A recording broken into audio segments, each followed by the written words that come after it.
and welcome to Stunthangar Video Hangouts. My name is Charles Carter, and I'll be your host this evening. I want to extend to you my gratitude for watching Stunthangar Video Hangouts. If you're watching this as a replay, I want you to know that I host these YouTube live streams every Monday and Friday evening, starting at 6:45 p.m. Pacific Standard Time. So please make a note of this so you can watch or be part of the live stream. Plus, we have an after party following the live stream, which is sometimes better than the live stream portion. You must be a registered Stunthangar Forum member to find the link to be part of the live stream and the following after party. Here at Stunthangar Video Hangouts, we talk about building and flying model airplanes, sport flying, competition flying, and what you've been doing lately. To join our conversation, if you are already a member of Stunthangar Forum, you can find the link if you scroll down to the section called At the Bench, which is right below in memory of our friends. Now, if you're not a member or not logged into the Stunthangar Forum, the At the Bench link will not appear. Now, if you're not a member, please register at stunthangar.com/SMF. That's stunthangar.com/SMF. That's Smart Men Flying. That's courtesy of Jeff Riley. You must place a space between your real first and last name when you register. You must also use a valid email address or Sparky. The proprietor of Stunthangar will not approve you. Now, if you're inclined to not come in, but just enjoy watching us on YouTube, wonderful, fantastic. Please enter your questions or comments in the chat box over here, and I'll do my best to make your comments or questions a part of the show. And I understand sometimes even I can't get a word in myself, so be patient, and I will ask our illustrious panel your question or state your comment. And by the way, you only can do that during a live stream. So like I said earlier, I host these YouTube live streams every Monday and Friday evening, starting at 6:45 p.m. Pacific Standard Time. Now, if you find the Stunthangar Video Hangouts that I host or the many building videos, Saturday at John videos, the contest coverage videos that Sparky does on this platform, informative and enjoyable, please hit the thumbs up, thumbs up, thumbs up. And also consider subscribing. And when you do subscribe, make sure you hit the notification bell and select all so that whether myself or Sparky comes in, you'll be notified. Share the videos, comments on the videos. All these activities help the Stunthangar YouTube channel grow. Please consider joining Stunthangar's YouTube channel memberships, which is right there, that blue button below the screen there. And the memberships start at just $4.99 a month. There's 3 tiers, so there's 2 tiers above that. But at $4.99 a month, that's just 17 cents a day. Okay, and think about going to Starbucks just once a month. That's, you probably spend close to that at Starbucks. So that's all we're asking, is to just forego 1 Starbucks coffee a month, instead support this channel. Okay, you also can show your support by donating. Right below this chat box over here, right below that is a big $sign, and that's our super chat button. You hit that and you can donate any amount you like. It's not a subscription, and we really appreciate it. Now, this is Sparky's YouTube channel. Okay, I'm only here twice a week. And if you want to get in touch with me, go to my YouTube channel, which is called Flying Control Line Stunt. I'll repeat that. That's Flying Control Line Stunt. I fly Control Line Stunt. So that's kind of the name of my channel. And if you go there and locate the 2019 AMA National Championship video, which Sparky shot with his video camera of me flying his Junar XL.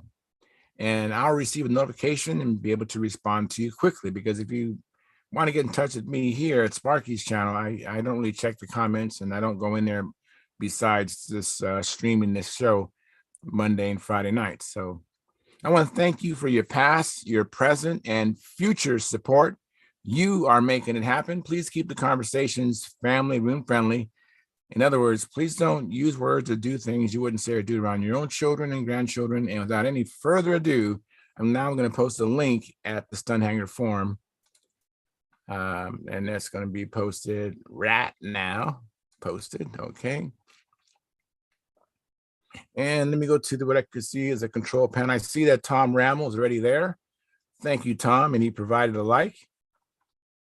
And let's see here. Let me go to the control panel and see how things are going. Obviously, we're streaming, so that's good. Glad to see that. I didn't test the mic. So let me know if the audio is okay. I know the video is okay, but I don't know about the audio. Just go in the chat box. Just hit me up and tell me it sounds okay. I really appreciate that. Let's see. Let me go here. Anyways, I hope everybody had a good weekend. I spent some time working on my Brodak P40, and I'm also making a new, actually I'm probably gonna make about 3 or 4 handles, control line flying handles, which have the finger grooves. So I've been working on that. It's taking a lot of work actually, but I believe it's going to pay off big dividends and that I won't ever have to lose grip. Especially, I'm really concerned about the square 8s. Those, I think it's at least 16 corners. And hey, I see some people here. All right, great. Let me welcome my guests. I'm not sure who came in first, but Jim Hoffman, thank you for coming in. How you doing? Good to see you guys. Good to see you too. And Keith Trossel.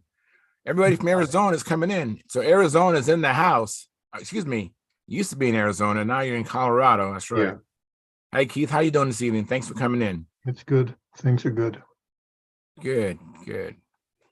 Well, anybody do any flying or building in a shop or anything? There are drifts all over our field.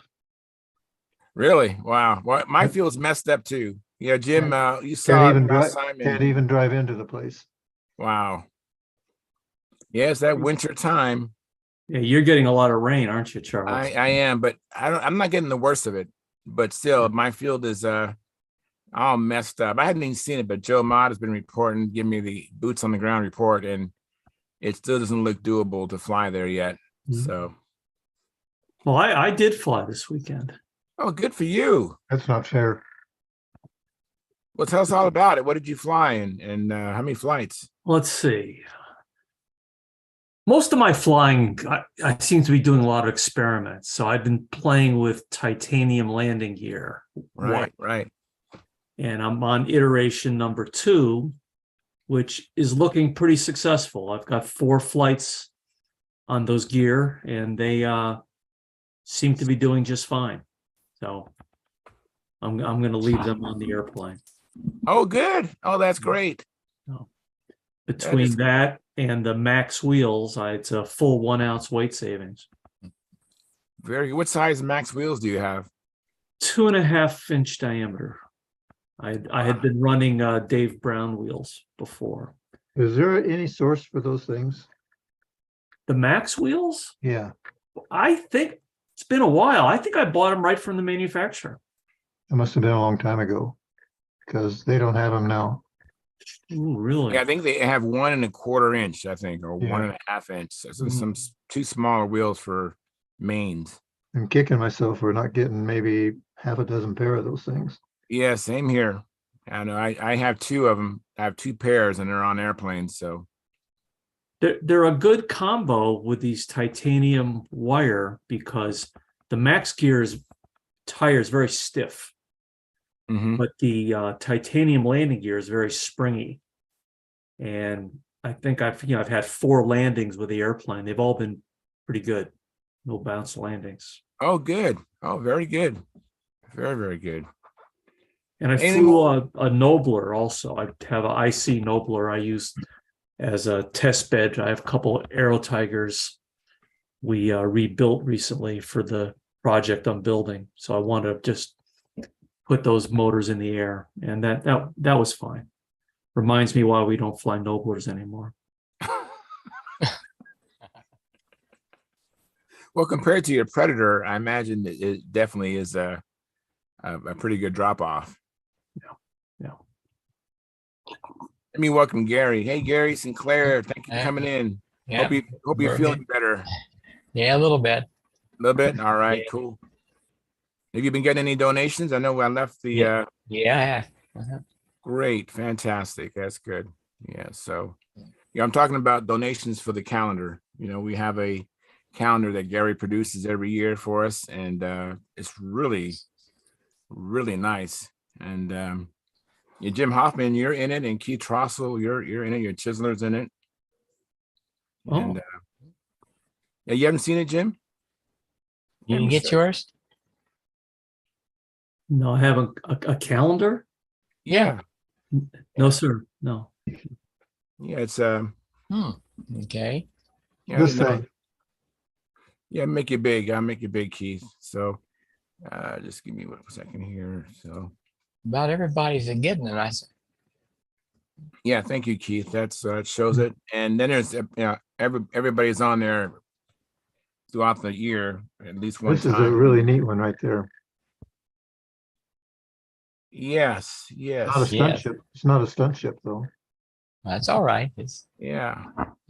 I have let me share a screen with everybody. I can share it a little bit bigger so people can get a better look at it. Let me see here. I don't even know if I even fixed the share. I gotta fix that. Well, you're big on my screen, or maybe it's just because I'm talking. No, you're big, but I can show a bigger image. Let me see here. Well, maybe it's under Gary Sinclair. I had it set up Here, last time. Here I'll we go. pull the card out. Okay, so I Here we go. I got it, Keith. It'll come up now. Hold on. us. Huh. Man, my computer is acting really bizarre. Huh. There you Okay, let me get rid of what I'm doing. And okay, yeah, that is nice. So you see Mark Gerber's P40 in the upper left corner, and then Keith Trossel's playing there, and then the other one's also Keith Trossel is Chiseler. Yeah, very nice models. Yeah. So, and you want to show Jim Hoffman his picture, Keith? Thank you. go. Let's see if I can find it. And while you're looking for it, Stuart, thank you for coming in, Stuart. And Brad LaPointe, thank you for coming in. Appreciate it, guys. Yeah, Charles, when I came in, you were talking about carving handles. Yeah. I found on handles, one of the most important things is just wrapping it with grip tape. That huge thing. I've done that. And Mike Lonke gave me a handle which had finger grooves on it. And when I tried that handle, I was like, whoa, that really is a better fit than I've been able to do with the tape. Well, So, I like both. the wrapping for tennis rackets. Yeah. That you can get from the sporting goods store. Yeah. yeah. Let me show you what I use. I'll be right back. Oh, yeah, sure. Thank you.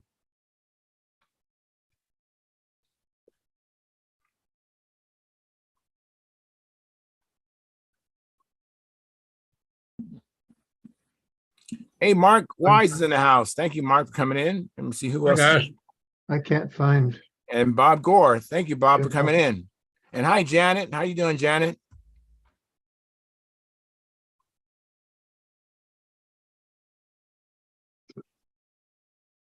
Anyways, how's everybody else doing? Good. Good. Make any more progress on your impact, Mark? I am. And maybe when we have a few more people, I'll share a couple of things with you. Oh, good. That'd be great. I spent another day with Bob, and I think I think I really helped his building techniques. Well, you know what? If he's open to learn from anybody, he could possibly have picked up something from you. You did pattern planes, you did RC for a long time. It's not like you haven't been around, an X-Acto knife. Well, there's an old saying that I've heard for years, something like, when the student is ready, the teacher appears. Yes.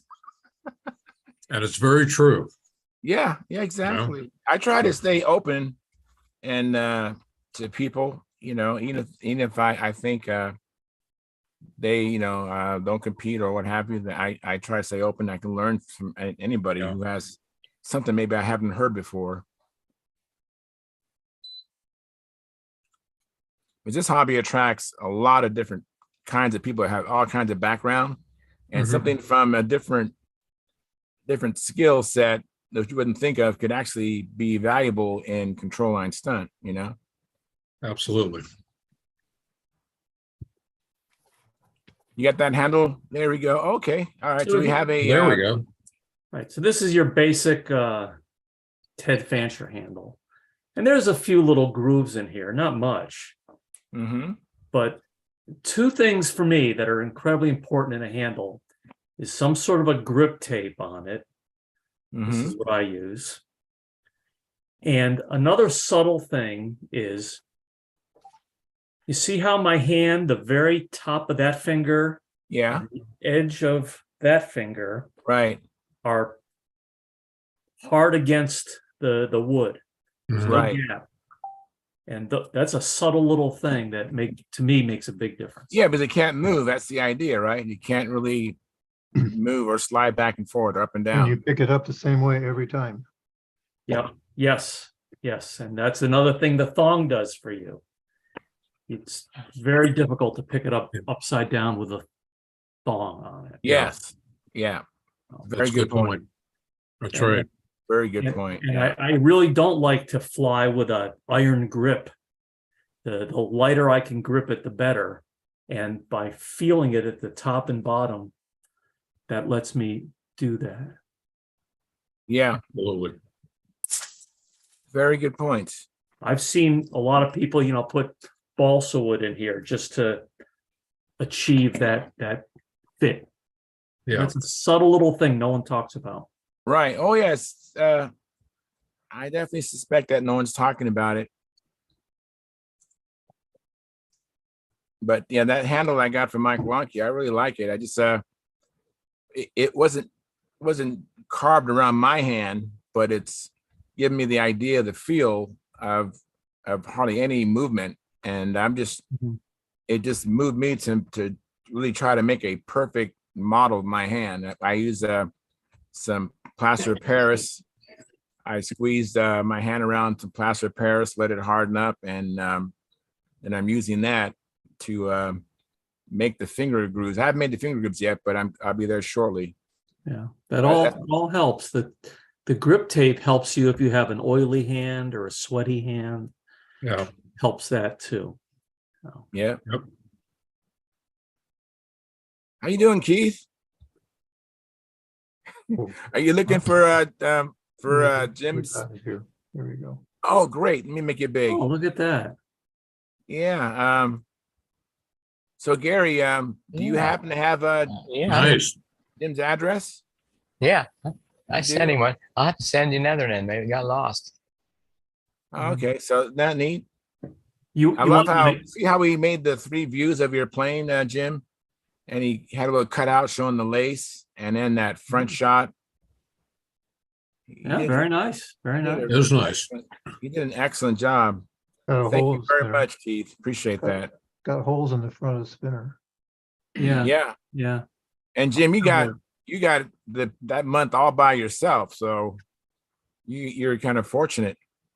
Okay. I had to share. I got to share with John Miller, and then Keith shared with Mark Gerber. You got the whole month just by yourself. Woohoo.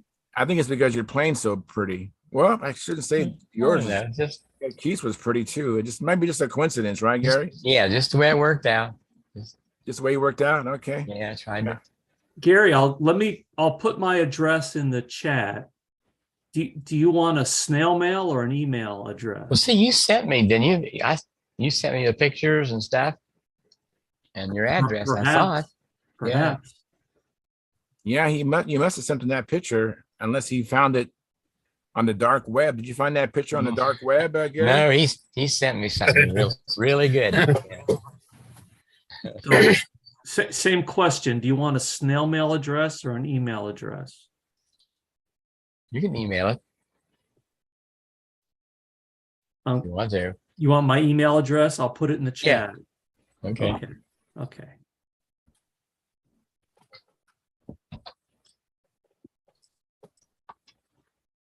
So I'm hoping that Howard Rush comes in this evening.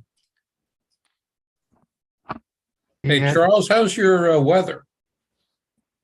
Well, today in the last day or so, it hasn't been raining. But my field just got plummeted earlier last week, and we're gonna have a new system come in starting I think Wednesday. So I'm really doubtful I'll be able to fly again Friday, but who knows? It might dry out if the sun comes out, Thursday and dries the field out. I don't know. So even when it's not raining, I haven't been able to fly because the field is just so saturated. And then the grass, grass will responds to the rainwater, even though it's kind of dormant, it still grows a little bit. And we don't have a dedicated person taking care of the grass. The Escondido, the city of Escondido, they basically have a department that cuts all the grass for the city. And where I fly at is a low priority. I'm not even flying I'm flying in between a couple of baseball diamonds, and that field is just utilized for pick up soccer games and pick up football games, excuse me. And so it doesn't get the kind of attention that the rest of the park gets, where the pedestrians walk in the park and all that. Mhm. So it's I was talking to somebody, and they thought maybe I could just roll it, and I thought about that. I know Joe was thinking about that. What do you got there, Stuart? A box. A box? It's a box of Snoopy's Yeah. or what? I actually wanted to ask, it's not really the show, but it's, actually, Brad, I wanted to ask you a question for about Canada Post. They got 5 ways to send stuff to the States. It says small packet, tracking packet, expedite, express post, and priority. Small pack and tracking packs. Do you know if those are, Brad, do you know if those are like envelopes? Don't know. I would just go to the post office and ask them.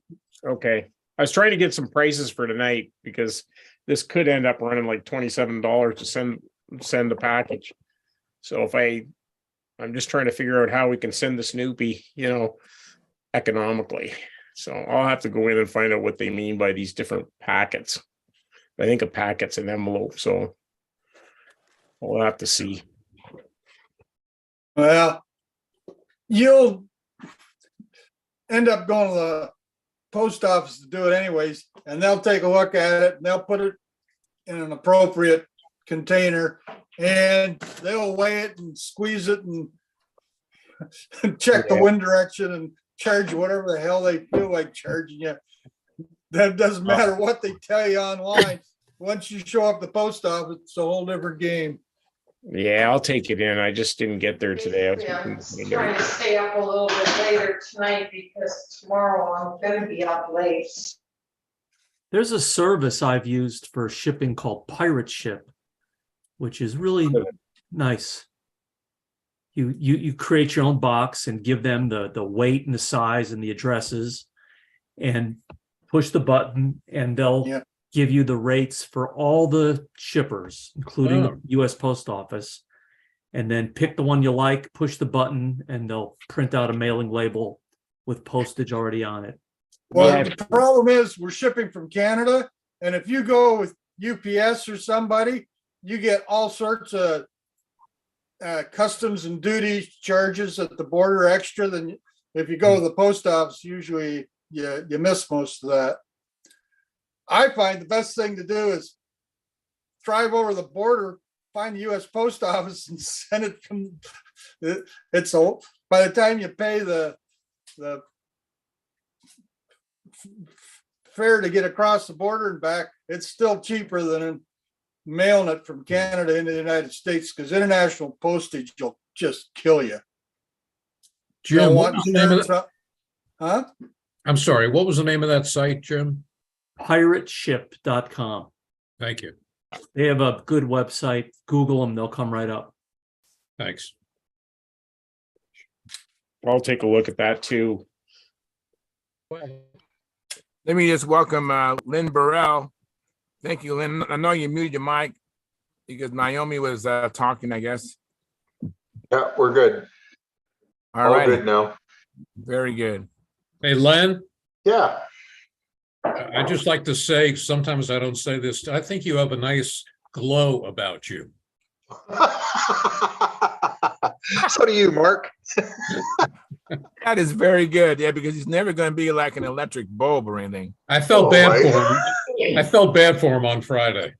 Check Why is for that? radon. That's all good. You don't have to feel bad for me. I take a beating every time, and now and again I deserve one. My wife would agree. Every now and again I deserve a beating. No, you don't. No, you don't. It's all in good fun. Absolutely. Let me catch up on the chat box.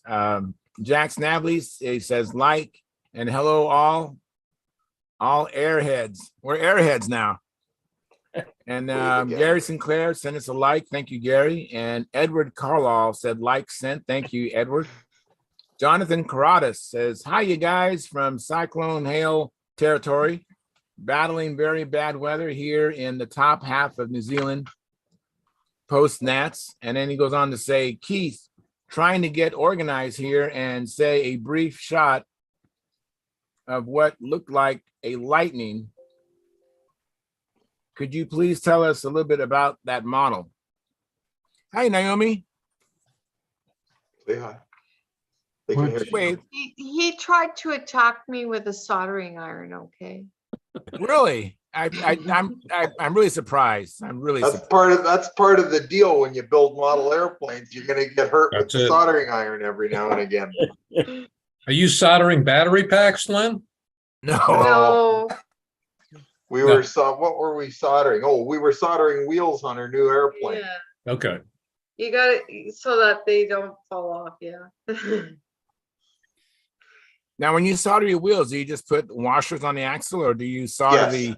Yes. Okay. Yeah, just like what I do is I put a wheel collar on the inside, and then the bushing through the wheel, put the wheel on, and then just a small washer on the outside. And also the brackets to hold the fuel tank onto yeah, the that's right. fuselage. Yes, we were soldering the brackets on the tank. See, she remembers this stuff. I forgot. That's when she got attacked, is when we were soldering the brackets on the fuel tank.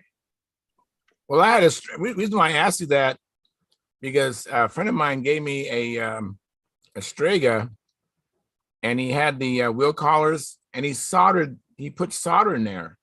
Okay. So I'm trying to undo the scrub screw, right? Right. And I can't get it to turn because it's soldered, but I couldn't tell by the outside appearance. I ended up breaking my tool. Yeah, you know what I do with those? You know what I do with those? What's I that? grab them with a real good set of pliers and just twist them right off.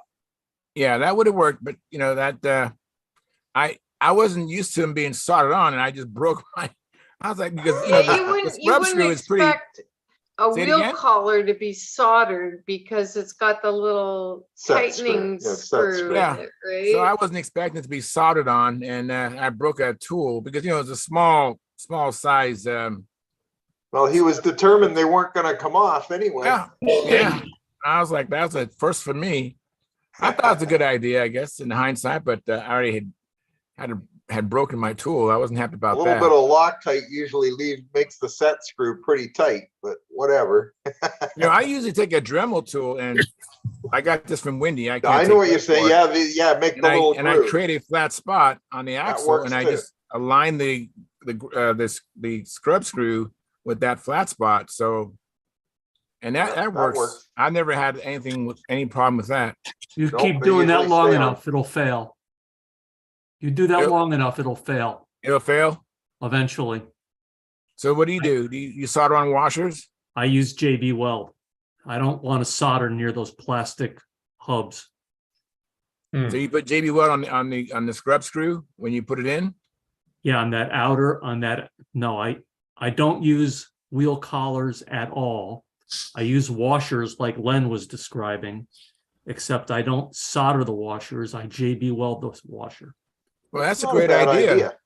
You got to do that the night Sounds very before. good. You're not going to fly it 10 minutes later, but Yeah, that's a great idea, Jim. I mean, That's a great idea. That And then is. when I do that on bell cranks, I solder so little anymore because I don't want to solder near plastic. Yeah. Yeah, and the other thing is that solder tends to, sometimes the joint will corrode if you don't clean it real well. Yep. Yeah. And the JB Weld, when you're done with it, just like you described, when you grab it with a big pliers, you twist, and you can remove that washer easily. Yeah. That's a great idea. I think I'll start doing that. It's a lot easier than dorking around with the soldering iron all the time. Yeah. You wouldn't burn your wife. Yeah. That's a good tip. Thank you very much, Jim. I mean, Thanks, Jim. anybody just tuned in, I mean, that was worth the cost of admission, just learning that. It's amazing how many little tricks we learn on here. Yeah. Absolutely. Yes. Let me welcome Bob Whitley. Thank you for coming in, Bob. There we go. And Mark Gerber's making his way in here. And what Hello, do you got in everyone. your hand there, Mark Wise? What do you Well, got I'll give there? you a quick tour of my Saturday. Okay.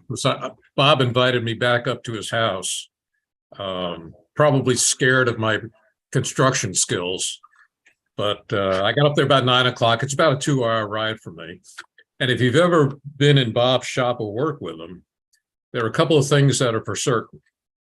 One is that the TV is going to be on.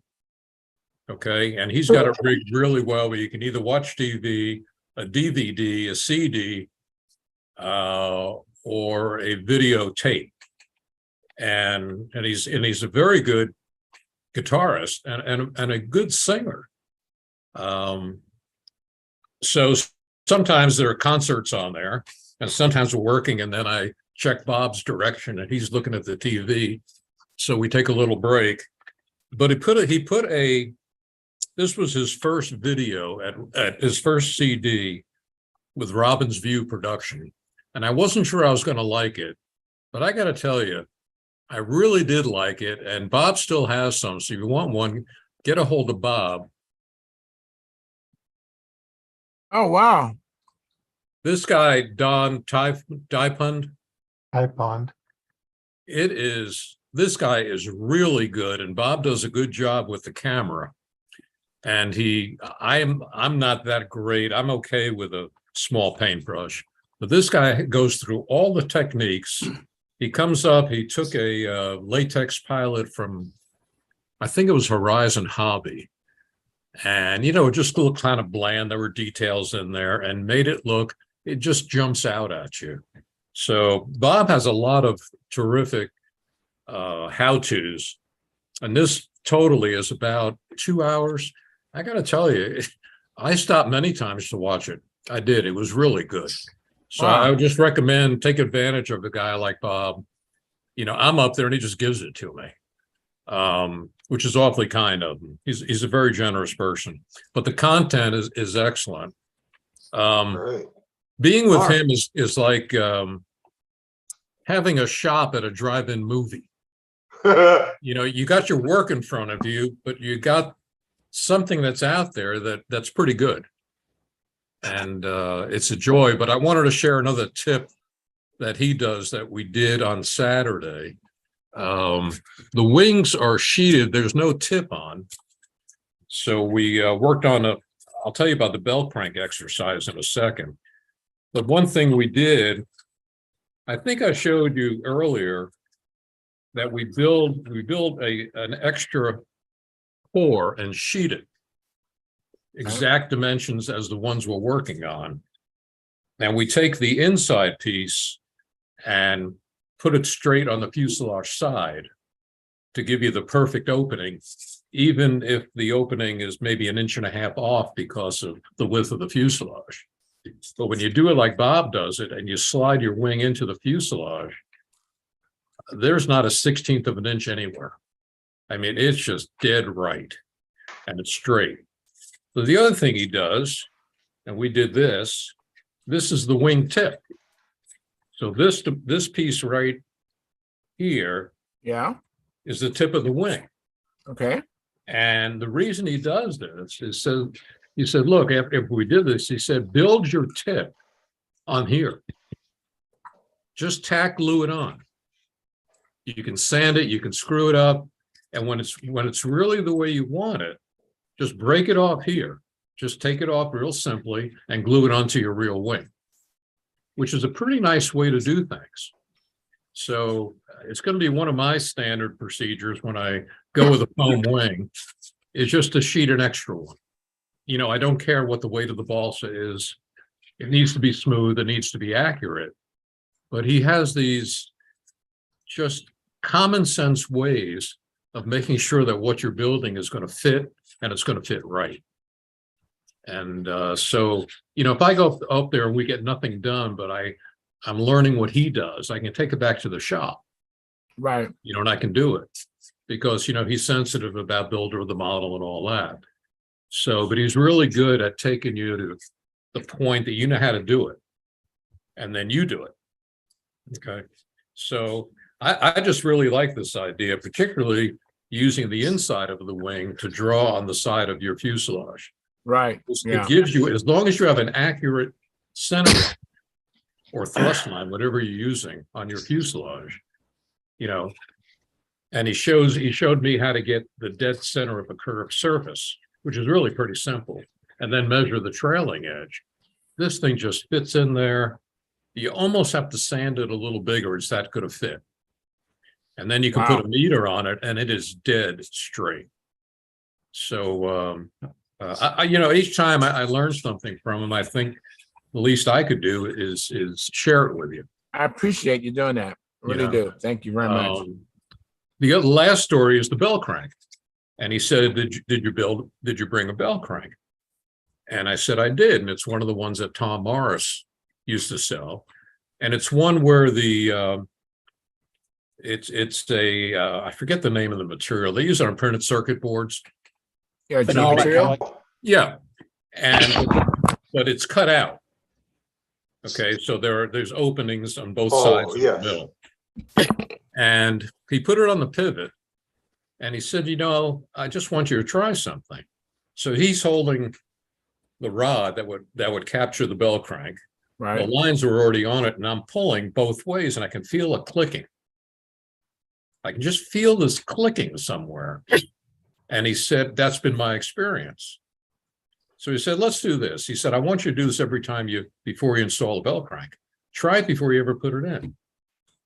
Well, sure enough, there were some things in there when we took the bell crank apart that we really didn't like. There was, they put in small, maybe 1/8-inch brass tubing to go around the bolt that holds each one on each side. And they just weren't cut that well. And the wire was kind of getting caught on a burr. Wow. So we worked on it to the point that is absolutely frictionless. It's a tremendous difference and something I'm not sure I would have thought of. I'm not used to testing bell cranks before I put them in. Right, right. Now I am. Very good. You know. Awesome. So I'll just recommend that to anyone. You know, I love building. I'm not a fast builder. And I told Bob, if I crash an airplane, I want it to be pilot error. Right. I don't want anything else to get in the way because that would really bother me.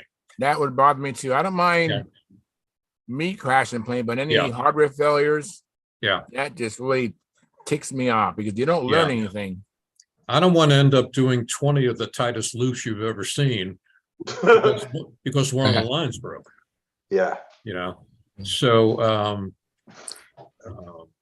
it's all good stuff. I just want to share those couple of things with you. I don't want to take any more of your time. Oh, you're fine. Awesome. But I mean, there are guys out there that I'm looking at right now that are top shelf builders as well. And Bob always says, look, there are many ways to do something right. I'm just showing you what I do. So right. That's awesome. Yeah. Let me welcome Dennis Adamson. Thank you, Dennis, for coming in. Appreciate it. Hi, Hi guys, how you doing? Good. Doing Sorry well. I'm late. And thank you, Mark Gerber, for coming in. Appreciate that, Mark. Jim's got his finger up. Hey, Jim. So I watched that Don Taipon how to paint a pilot. Oh, all right, great. It is excellent. It is. But that fella takes it to a level I've never imagined. Yes. And while I'm watching this video, I realize I'm sitting here watching a video of a guy watching paint dry. And that's when I fast forwarded a little bit.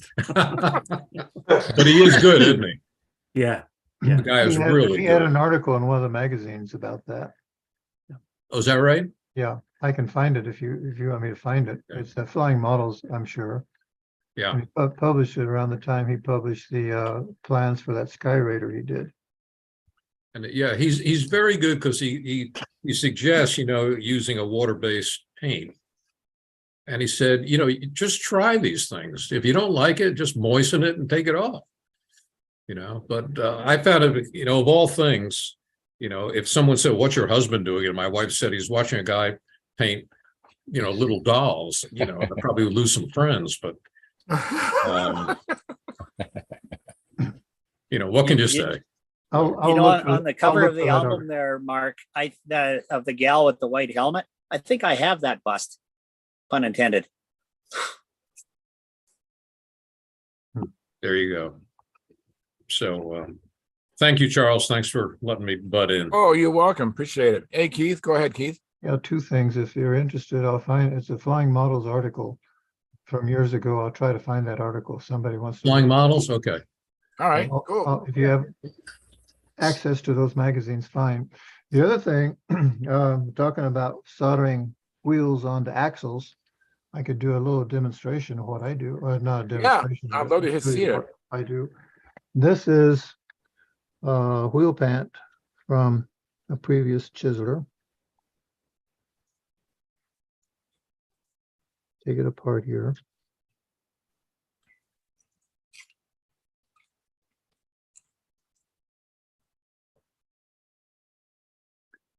And we expose the wheel. Now, the thing I wanted to show was what I do is put the wheel on, then put the washer in there. And before I do that, though, I take the Dremel end cutting tool and put a little groove around the axle. And so when the washer goes on, I take a little, it's almost like a circlip, but I just use some soft copper wire, fairly narrow gauge, and put a loop in that groove around that wire, and then touch it with a bit of solder. And this is what, let's see if you can see it. I don't know if that shows up very well or not. It does. Yeah, it does. Kind of a crown kind of thing. Yeah. And with that, because that solder or that copper wire is in there, this thing will never come off. It will, if you have to take a pair of pliers and essentially twist and almost have to cut that copper wire that's embedded in that solder. You almost have to take your Dremel tool and cut it out. Nice. That's the way you can get this wheel off. Very good. That's nice. I Yeah. imagine everybody else knows this, but you put a piece of paper between the washer and the wheel, right? And put a slit in No, it. so I that- take a piece of 64th plywood and stick it in. Okay, plywood, all right. And it's just, so I drilled out to the 6 or 8-inch diameter. So hopefully it'll minimize the amount of solder that might flow past that. It'll keep that from happening down into the axle, because there's a brass bushing inside that wheel. So if it gets hot enough to take the solder here, any solder that's going to get in there is going to get in that brass bushing. So piece of 64th inch ply, and I put a slot in it so you can split it apart once the solder's done. Now, do you bush all your wheels with brass? Yes, they last a lot longer that way. Good idea. So how do you hold them two halves together? Well, here Your pants. on the pant, Uh-huh. I saw you open something up there. yeah. Well, there's a 256 blind nut behind here, Oh, and backing that up is a dowel rod that's been drilled out, and it's got a 64th inch ply face on it. And the same thing here. There's a 64th inch ply face. I'm not showing it very well. 64th inch ply on Yeah. the inside of this. So it'll take the compression, and there's a dowel rod, then it goes completely through. And this is a dowel rod that's coming through to the side of the wheel pant, so that when this thing screws together and you put the 256 screws in there, why you got compression against a dowel rod against a dowel rod on the inside. So you're not compressing the balsa anywhere. Oh, and on these things, there's a 64th inch ply liner on either side of this thing. And then the screws go in. Now, how old is that wheel? That looks pretty good shape. This was on Chiseler 4 or 5. I don't know, 4, I think. And that was several Wow, years ago. looks great. But here you can, thing goes in. Here you go. And you can really tighten these things down, and you're not compressing balsa wood. You're compressing dowel rod against a dowel rod. Like Good idea. Like a ball screw there rather than a screwdriver type. Well, yeah, this is Phillips head, but you can use the ball. Phillips, okay. But I'm using the Phillips head or a ball joint, ball length that you can put on there. Okay. Do you put a washer on the inside of the other side of the axle also, Keith? No, because what I do, maybe I shouldn't be doing this, but what I do is I go ahead and file the axle to where the wheel won't bind up against that, and I don't have a washer in there. And I've never had a problem. I've been soldering a washer on like Al Raby did, and what I found, I just copied his idea for that and just used my drill press for an accurate square hole and a hunk of MDF, and insert it in with the washer, and it's dead square then and easy to solder. Yeah. But like you say, I don't know if it's absolutely necessary or not. But I go ahead and I just file the axle to where the wheel would turn true and not bind up anywhere because of the bushing going up against the bend in the wire. And never had a problem with that. I don't know, maybe weaken the wire, but that doesn't take that kind of a load that would jeopardize that axle ever wanting to break. Anyway. That's excellent. It looks neat. Yeah. Problem with wheel pants, you pay a weight penalty. These are probably an ounce and a half heavier than just using wheel well covers. Looks good too. Thanks, Keith. Yeah, thank you very much. Thank you. I'll look for that article. All right.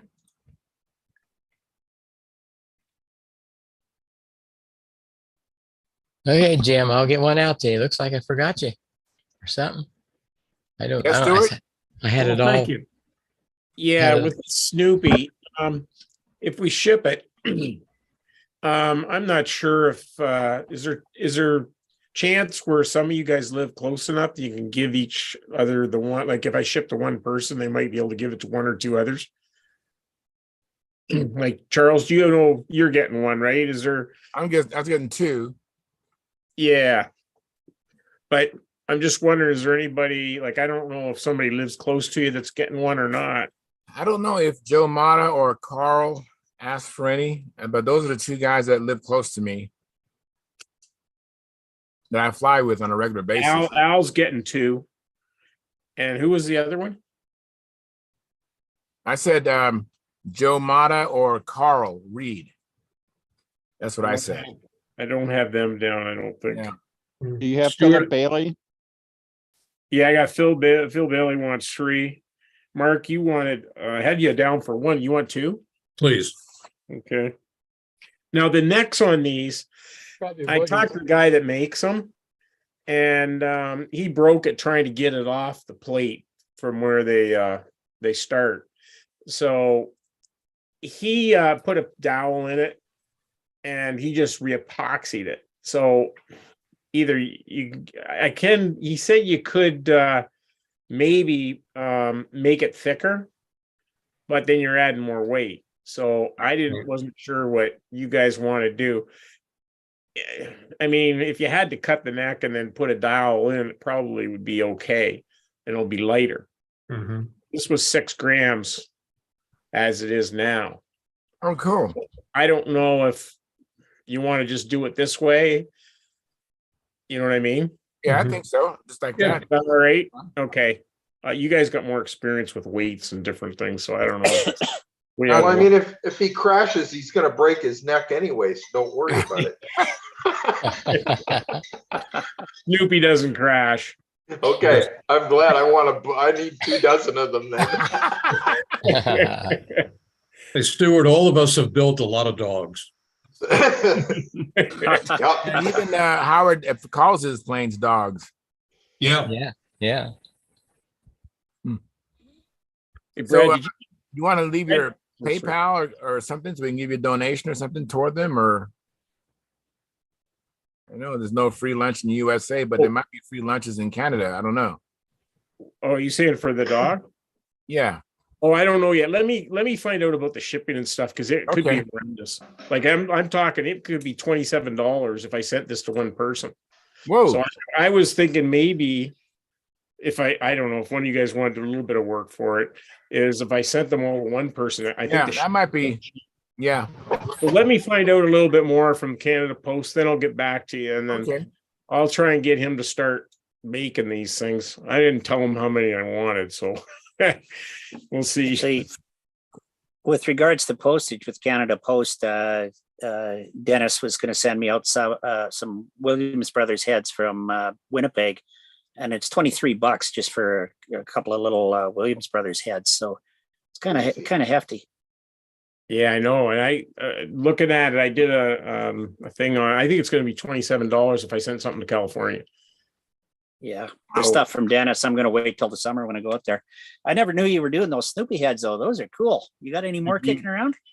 Did you want one? I'd love it. Okay. Whereabouts do you live? I'm in Ontario. I'm an hour from Oh, in Detroit. Ontario? Okay. Yeah. You fly in here, you can pick them up. So you want one, right, Bob? Sure, that'd be great. All right. I've got plans for that I did up decades ago for a little control line Snoopy flying doghouse. Oh, okay.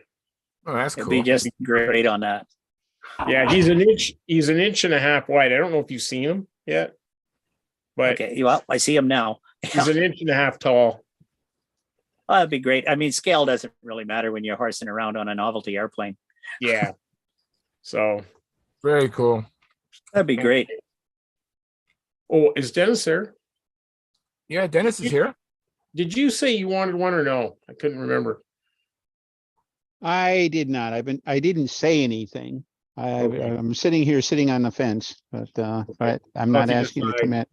I go for it. I'm gonna try a wild card and I'll just let you get back to you. So Okay. I was just thinking our friends in Carmichael's, if you could send them a dozen, that might be the best plan of all. Yeah. At a stock item. Yeah. Can you send me a picture of it? Possibly. Well, here, just a minute. This is the big size, same thing. Mm-hmm. That's what he looks like. Okay. He's Look at really those teeth. cool. Oh, that's Oh, it just seemed to me, the way around the shipping thing might be to find a distributor that would handle it and just send them a big box of them. And, that would probably be a little less painful than trying to send, 2 or 3 at a time, all, to different places. That's all, which is. That's a good idea. Just tell your friend you want 50 of them and you'll be all set.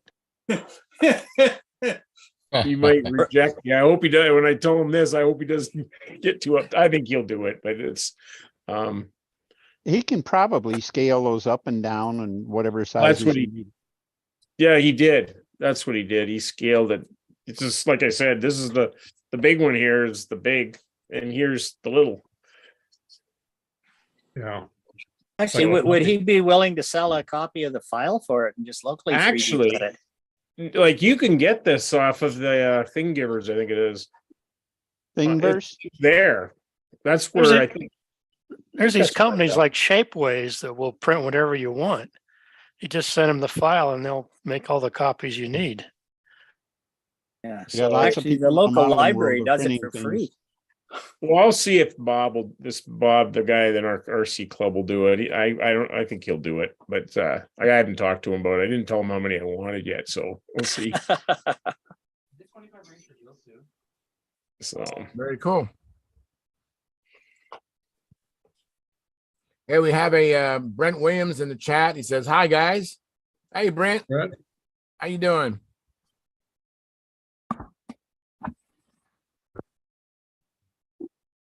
I got something I just wanted to see if you guys use. Any of you guys use these sanding boards?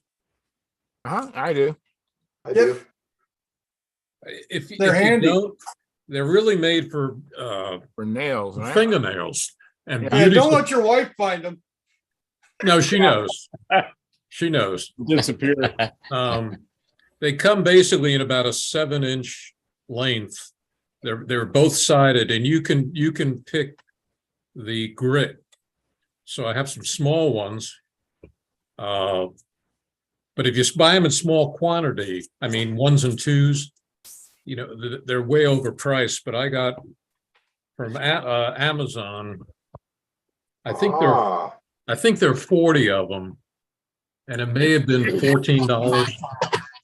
Okay, and they really last, but they're great at getting in tight spots. You know, they're just certain places, they just work really, really well. So I have a couple extra if anyone wants to try one, send me your address and I'll mail you one. Wow. I'll just throw it in an envelope to you. Okay, they're about somewhere between 80 and 100 grit. Right. Okay, so I don't use them for finish sanding, but they're really good about getting into tight places. They're very light, they're really nice, and they last. Yeah, these will be in my will. But yeah, one of the things about them, I found a company that was cheaper, maybe by $2. Maybe $13, and the shipping was $23. It's always the way. These I got from Amazon without a shipping cost and had them the next day. So that's hard to beat.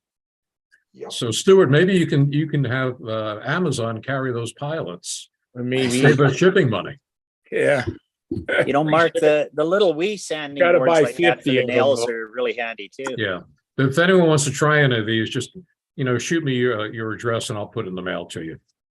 Yeah, if anyone wants the little real small ones of those too with the wooden core, just go to the dollar store. Yeah, you there you get go. a big package of them for next to nothing for the tight spots. Yeah, that's where this one came from. So yep, I use them. They're handy. I like them. Actually, I discovered those when I was about 8 years old building plastic models. You guys see this here? You guys see this? This showing up? It's not showing up, huh? No. Let me try it again. How about now? Something's coming. There we go. There we go. Okay. Yeah, that's those what are I nice. use. That's what I use. I purchased mine, I think at Rockler, and they have two different sizes. One's about a 1/4-inch wide blade on it, and the other one is closer to like a little bit less than a 1/2 inch wide. And they have different belts, different grits. And I've been using those for years. I actually, it's my favorite detail sanding tool. You could probably find it at Woodworker as well. I bought them. I just thought of Rockler. I knew Rockler had it, but there are other places that have it, and they might be less expensive. But it's called a detail sander. Detail sanders usually. Yep.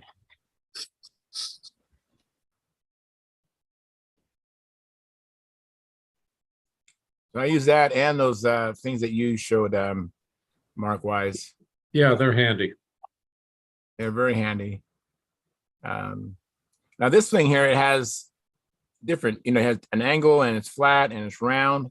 So it really helps you do a variety of different type of details. Yeah, that's nice. Yeah. You So know, I have one of those too. It's more rigid than the nail files. Okay. Right. But I found the one I had, I couldn't get replacement sandpaper. Oh, yeah, Okay. they have They should have him here. Let me see if I can scroll the screen here. Or you have a woodworking shop, supply shop near where you are, and I'm sure they'd have one in Phoenix. They had one there in Tucson. You can get these things and the replacement strips, bags of them. In That's different. exactly where I couldn't get the replacements. Really? What size do you have? Do you have the thinner one, the smaller one, or do you have the wider one? I don't know. Mine's about 9 inches long. When we're in Tucson next March, well, I'll take you to that place, Jim. I like Rockler. That's a good idea. Go to Yeah. them. Everybody captured this information enough already? Everybody captured this information? Mm-hmm. Yeah. And they come in all sorts of grits you can put on these things.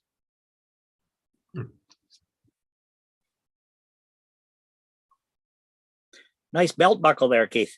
Oh, sorry. Well, at least the zipper's zipped up. That's good. Well, hey, I promised I'd find that article on paying pilots, and I lied. I do not have it, although I can probably tell you about where it is. That was Don Typon that did that article on the pilots. He did a semi-scale Sky Raider, and with a great looking pilot in it. Hey, Bob, I think Keith has a magazine about that belt buckle. No, that's funny. Not funny. Anyway,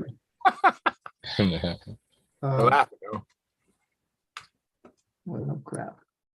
Here's this Sky Raider, and you can see that's one of his examples of a paint. Oh, yeah. Yeah. Yeah. Yep. And this was in Flying Models, March 72. So if you Wow. have old flying models back in that time, you could probably go around that sometime, a couple months within that date, you'd find this article on Thanks. painting. It's good to know. Thank you.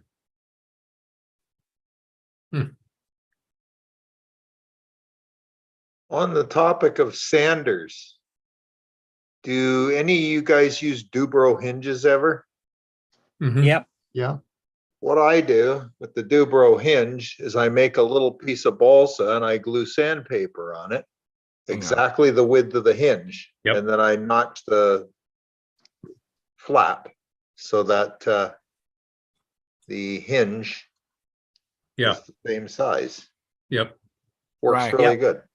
well, do Yeah, you, that I'm does sure work most good. of you, I'm sure most of you guys know that, but there might be a few people that don't. Yeah, that's Do right. you- There's always someone who's never seen it before.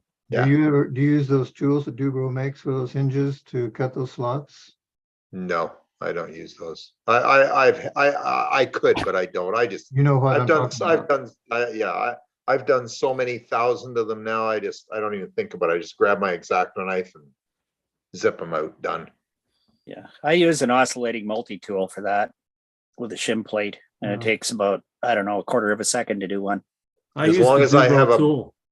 Yeah, as long as I have a brand new blade and an X-Acto knife, my eyes so far are still good enough that I can just whip them out and Hey, they're pretty Bob. darn good. Bob, what did you say you did? You used what? I should do a demo of that one night. I pre-notch for the knuckle like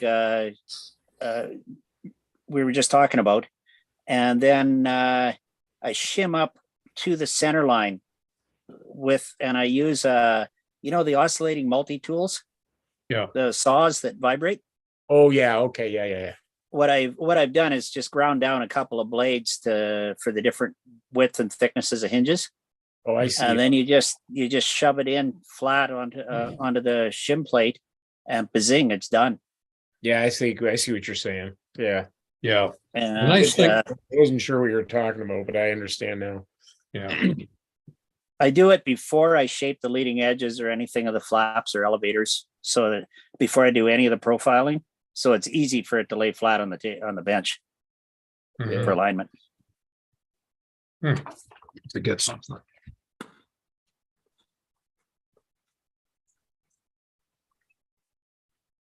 You know, I'm Great too, Plains. I'm too impatient. I do them so fast. I don't even, like, I'm not gonna set up tooling for it. I'm just not willing to. I don't have to set up tooling. I've got Yeah. one sitting right on my. Oh, yeah, if you've got it all model set up, supplies. yeah, it's great. Yeah, I see what you mean. Yeah. And At Great most, I have Plains to had take. Great Plains had a tool Yeah, I've seen that. Yeah, Yeah, I have that Great Plains tool. it's pretty rough. Yeah, I tried using it once and ruined the trailing edge. So. Yeah, it's a pretty rough tool.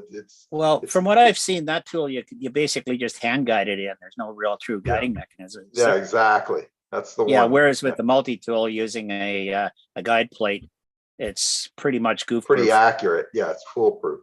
Actually, there's an accessory that I have that squeezes against the trailing edge, and it has a slot in the middle. So it actually, you find the middle of the trailing edge, and then you insert that tool, that Great Plains tool, right in there. So it actually is not doing it free-handed. And I've seen that tool that Jim has too. I've used that. I guess I've used everything. Then I think I showed you guys that broaching tool that I bought. There you go. We all have one of those in our box. Everybody's got one of those. Yeah, I use this. Another handy tool I use is this. I don't know if you can Center see. gauge. Those are good. It's got a tiny little nub in the center. Yeah. And it lets you draw a pretty accurate center line. Yeah, those are good. Those are my I don't know favorite. if any of you guys have used these, but I used to threw use these. that out because I didn't know what it was. I know, I didn't know what it was too. Yeah, I threw it in the garbage. I didn't know what it was. Like, what the heck's this for? Yeah, that's there what it I is. was talking about. Yeah. The Great Plains sliding tool. I have that. Yeah. What's nice, the replacement blades come in different thicknesses depending on your hinge. So I have some here that are almost, if you want to use the CA type hinges, which I don't like because I think they're too stiff. But it's a nice little tool. It's also good about cutting out boxes from balsa wood. You know, if you have a little square you want to cut out, they're corded and they're cordless, and they're pretty nice. Very nice. Yeah, they are. I love tools, so I have that as well. Yeah, me too. I'm kind of a tool junkie, so you never have enough. Yeah, the broaching tool. Yes, that's it's Stuart Mossman. He introduced Dave Sabon to that tool. Oh, wow. Yeah, I like those. Okay. Yeah, I tried this. I did not care for it. Yeah. It has some downsides to it. Yeah, I was not. It got used once. Yep. Yeah. It's funny how we all have certain ways of doing things, and everything else we kind of look at it and go, I'd throw that to you if I could get it to go, if I could get it to travel that far. Yeah, I know. Yeah, I know. It's funny. Yeah, I had one of sometimes those. Go Go ahead. ahead. Okay, Go so ahead, Charles. I'll have someone will refer me to a tool. I'll try it, and I'll go, that did not work for me, you know. And then I'll see someone else who did it, the same tool. I go, let me give it a second try. I give it a second try. It still doesn't work for me. No, that's right. Yeah. Well, I use a lot of tools from industry and whatnot. Like I'll set up a router, and I want to have a groove for the horn barrels or whatever. I'll just set up a router and one of my trim routers, and with a couple of edge guides, and bazing, done. So you get lazy when you've got the actual tools, but a person obviously doesn't have to go out and buy them.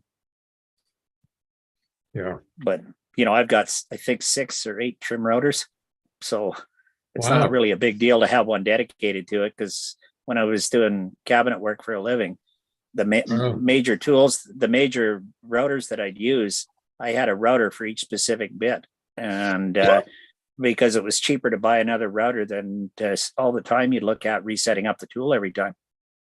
Right. Yeah. Yeah. I feel the same way. Yeah. Yeah. That's why I have 4 rotary tools, and I'd probably get a couple more. Can't have too many. Since you're talking about tools and stuff, those acid brushes you can buy? Yes. I got this tip from John Jordan. I cut them down. So I have when I go to Harbor Freight and buy, a bag of 25 or 30 acid brushes, and then I'll just sit there and cut them all almost in half. And then they're excellent for doing epoxy or whatever else I'm using for, applying a glue up. Yeah. It's a nice little stubby brush as opposed to leaving it full length. And I got that tip from watching Sparky and John Jordan. And that was something that I thought, oh, that's a good idea. And I do it all the time now. Yeah. I use When I get mine, I use thin CA where the bristles go into the aluminum handle. That's a great idea. Yeah. Yep. Yeah. Now you're talking. Yeah, keep the ones from falling out. Yeah. What I a don't want my great airplanes idea. looking like monkeys. Just think you could do that with any paintbrush that the hairs are falling out of, and it'll work just Oh yeah, great. that works good. Yeah. What an awesome idea. Thanks. Mm-hmm. Thanks, Mark. I've done That was a that good same one. thing for a few years, but I can't remember who to give credit to. It certainly wasn't my invention. Hey, Certainly Len, they wasn't. don't take just anyone to be Pampa president. Yeah, you're not just a pretty face. It'll look good. Matter of fact, there may be a move on to put thin CA on my lips. Oh, geez. If they get you, they'll probably get me too. Hey, Philip Bailey's in the house. Thank you, Phil. There he is. How are Hey, you? Phil. Doing well. Hi, Phil. How are you? Everybody looks like they're doing well tonight. Yeah. Oh yeah. Oh, yeah. Yeah, I very watched good. I looked in on the telephone a few minutes ago and saw just a few minutes of Keith's demonstration with the wheel pants. I'm Yeah. gonna have to get on the computer and watch that tomorrow. It looked pretty good. Hey, Phil. We're Yes, all sir. talking about our most famous tricks to make modeling better. What's yours? Most famous trick. Yeah, you know, like little secrets, little tidbits of information that can be shared. That you Well, probably stole from someone else in the first place.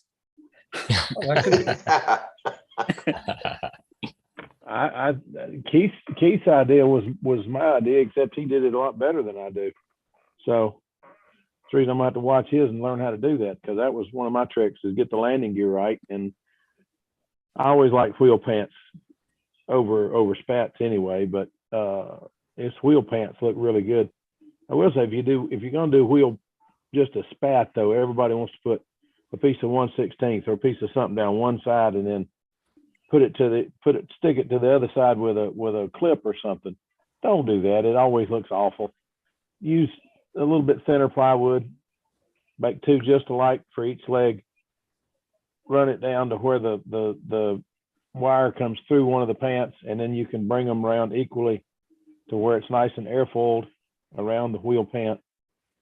And your wheel sticks over here, and it just looks so much nicer, and you don't have to worry about the stupid thing spinning.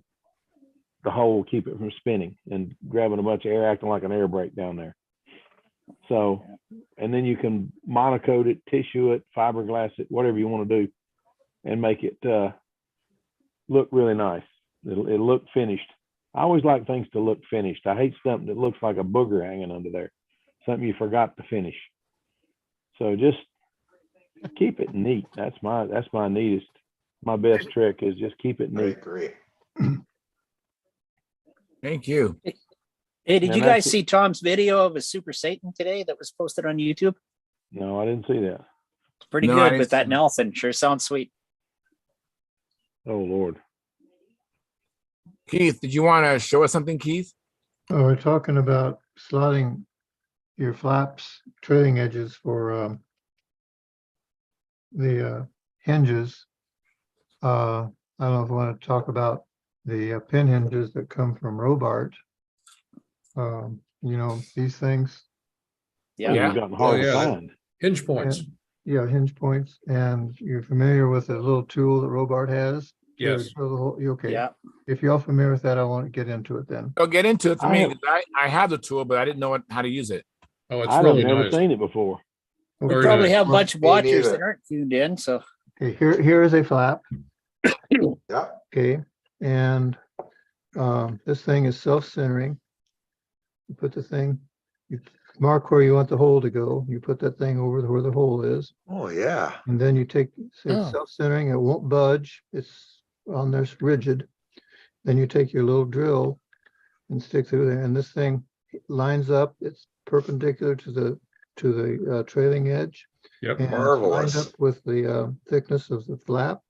You drill your hole, and bingo, it's done.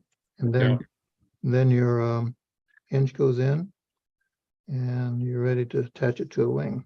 Isn't that sweet? Yeah. Just thought of something, Oh, Keith. yeah. Would that work to put the hole in the flaps for the flap horn? Well, yeah, For sure. for sure. They have different size necks that go on there, Well, yeah, I only use different it, size holes. The yeah, bushings. Yeah. Yeah, bushings, thank you. because they've got these in like 3/32 for the half A size. These are 8 Right. inch. Then they have the 3/16 for the big airplanes. And so Wow. they have a different, this little, oops, There you go. this thing screws off for a different adapter that goes in there for whatever diameter drill Very you cool. need. That is just neat. I'll have to find one of those. Hmm. I've just started trying to find the hinge pins to try them out. Well, I'm getting ready to build Keith's airplane. I thought I'd do it Keith's way. Keith, show them your little tool for how you insert the hinge the proper distance. So make sure that the center line is Oh, in the center rotation where you want it. okay, hold on. You know, I got a little drawer full of those hinge points and I've never used them on anything. They've been sitting around for decades. Should try them someday. Yep. They're very nice.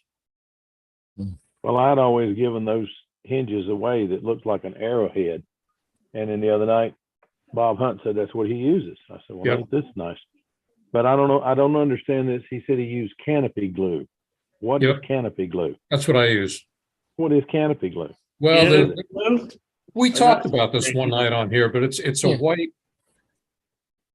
1-part glue that normally they dry about clear. And RC, there it is. Formula There it 50. is. Formula Fit, 560. Okay. Yeah. It looks like Okay. the Pages glue. Like There you go. LePage's white. It looks very similar to that. Like when you Yeah. spread it. And that holds the hinges in there.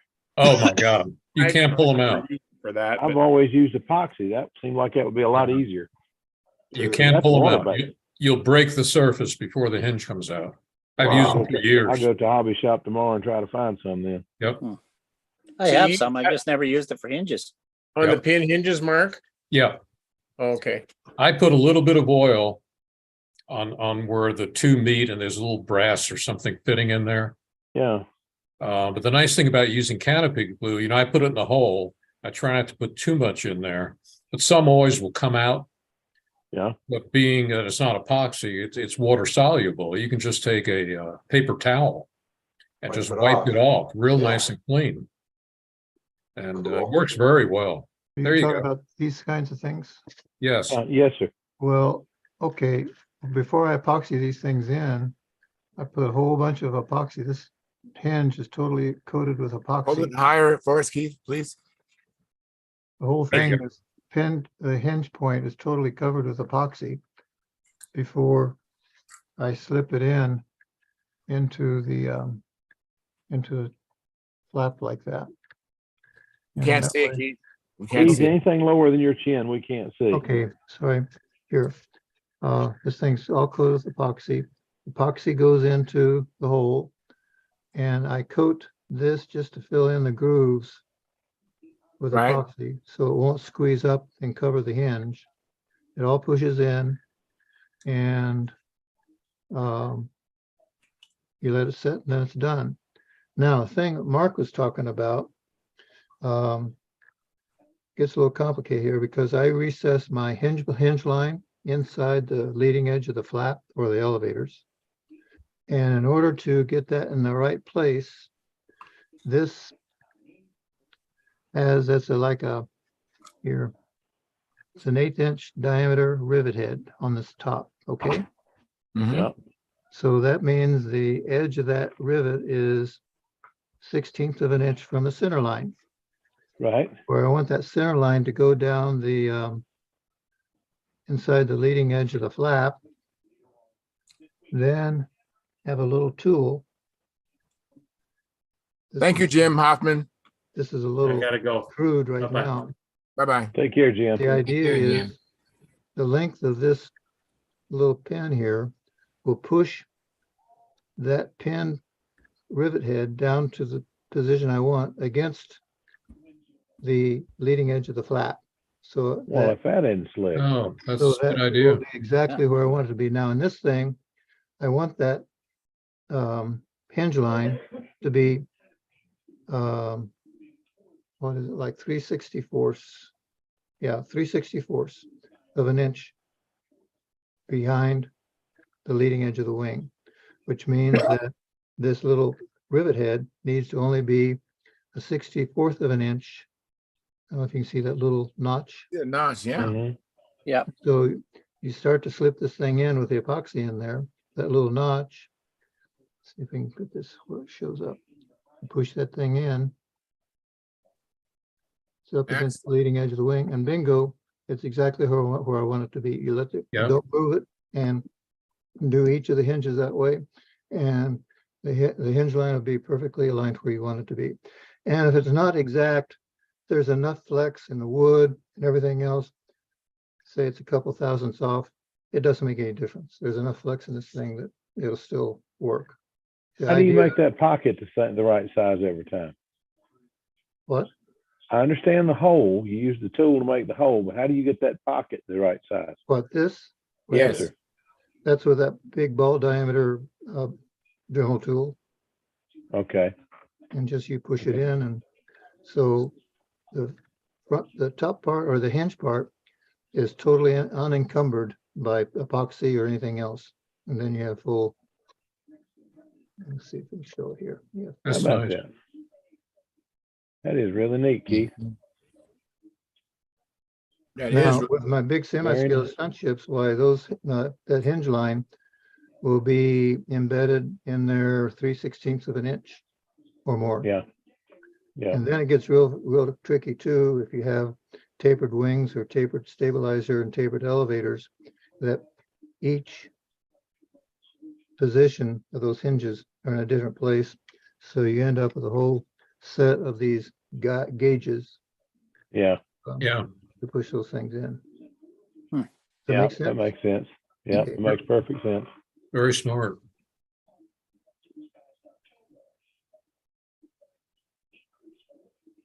So that's my demonstration for now. excellent. Thank you so much. Very Thank neat, you. Keith. Very Yeah. neat. This is a new Chiseler flap horn. It's going to get painted white tomorrow. All right. Cool deal. Very nice. Very nice. Very nice. It's going to replace, here, I'll show you the wounded duck.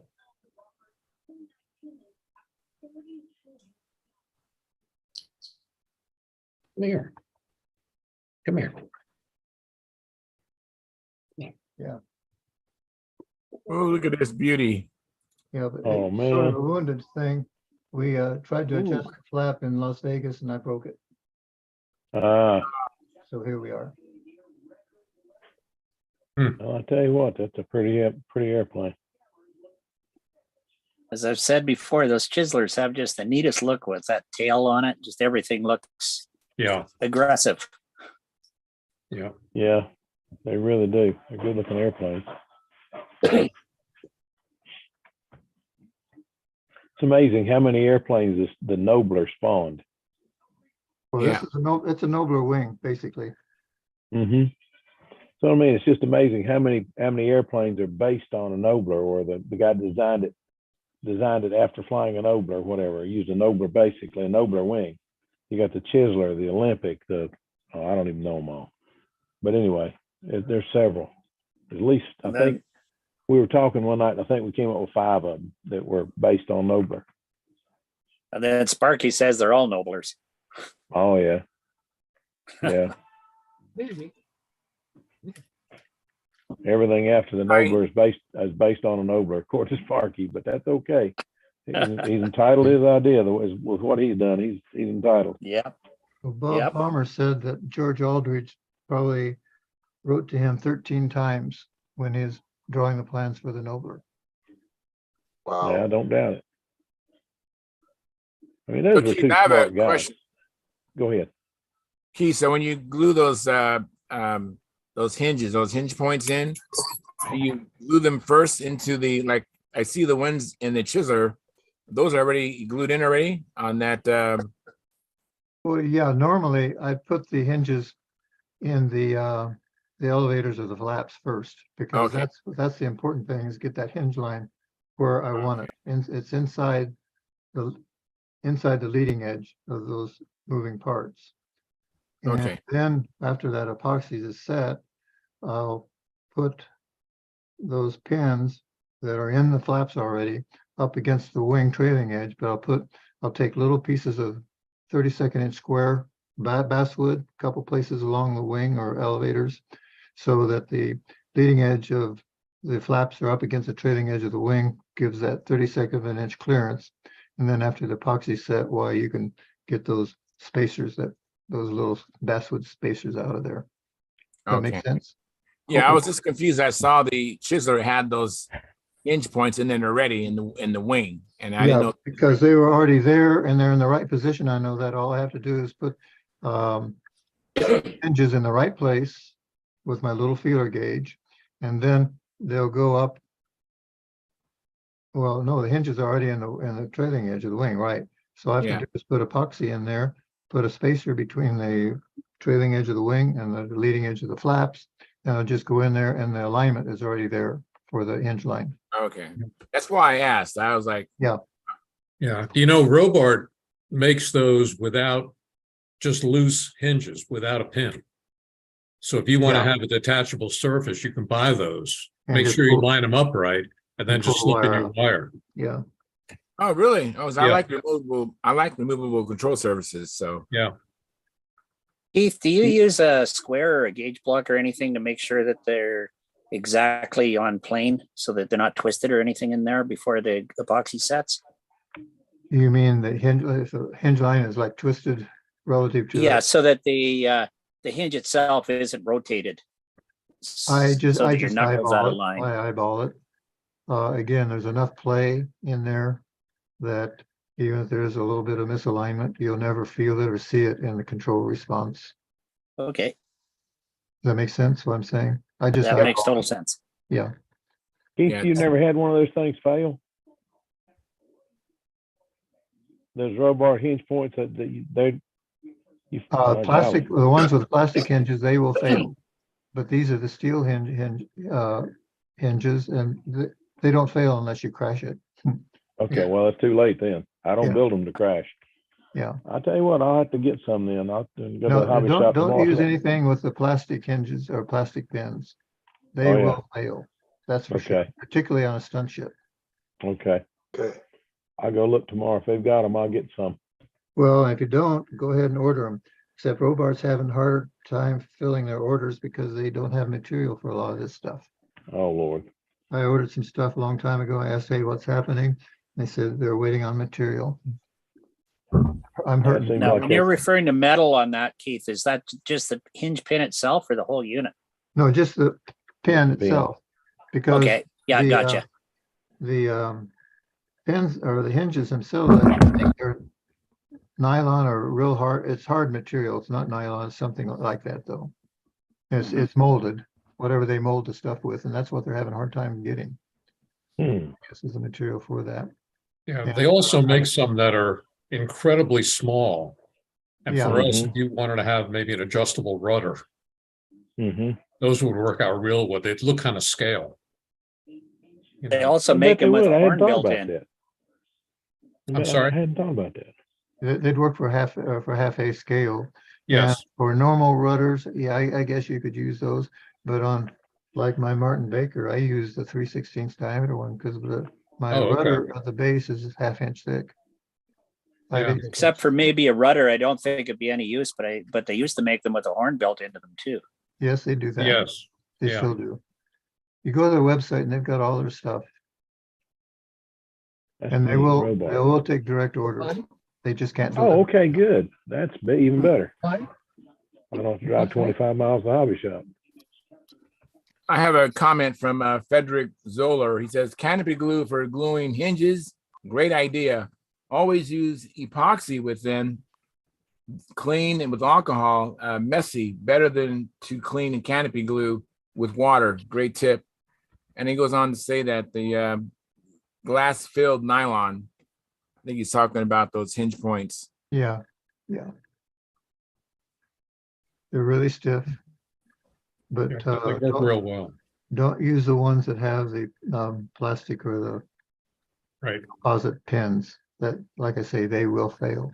Yep. Is Is this the type you have? Yes, it's got a metal pin in there. Yeah. Make you That's big. what- What's the diameter of that? What's the diameter of that one? I don't know. That's about 1/8 of an inch. Oh, more than that, I think. Isn't Okay, that's the big one. That looks like the bigger size. Yeah. okay. I just wanted to see if it was the same type hinge. I Keith, got can about- you show them how the removable ones are done on your rudder? Yeah. Hold on. Let me clean up some stuff. Hold on. All right. Thank you, Keith. There's a version of those that have a pocket that you can remove the hinge Yes. with a set screw. And Keith uses those on his moving rudders on the planes he has those on.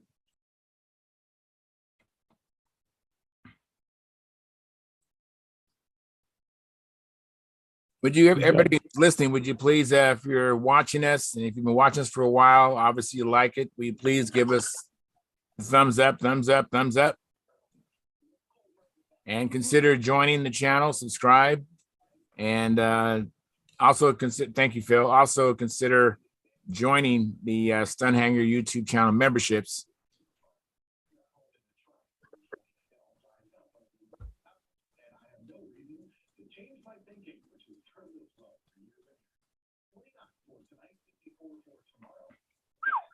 So have you been doing anything, Dennis? You've been doing anything, what you been working on? Working on a beer right now. All right. Stand by, I'll be right back. All right, cool.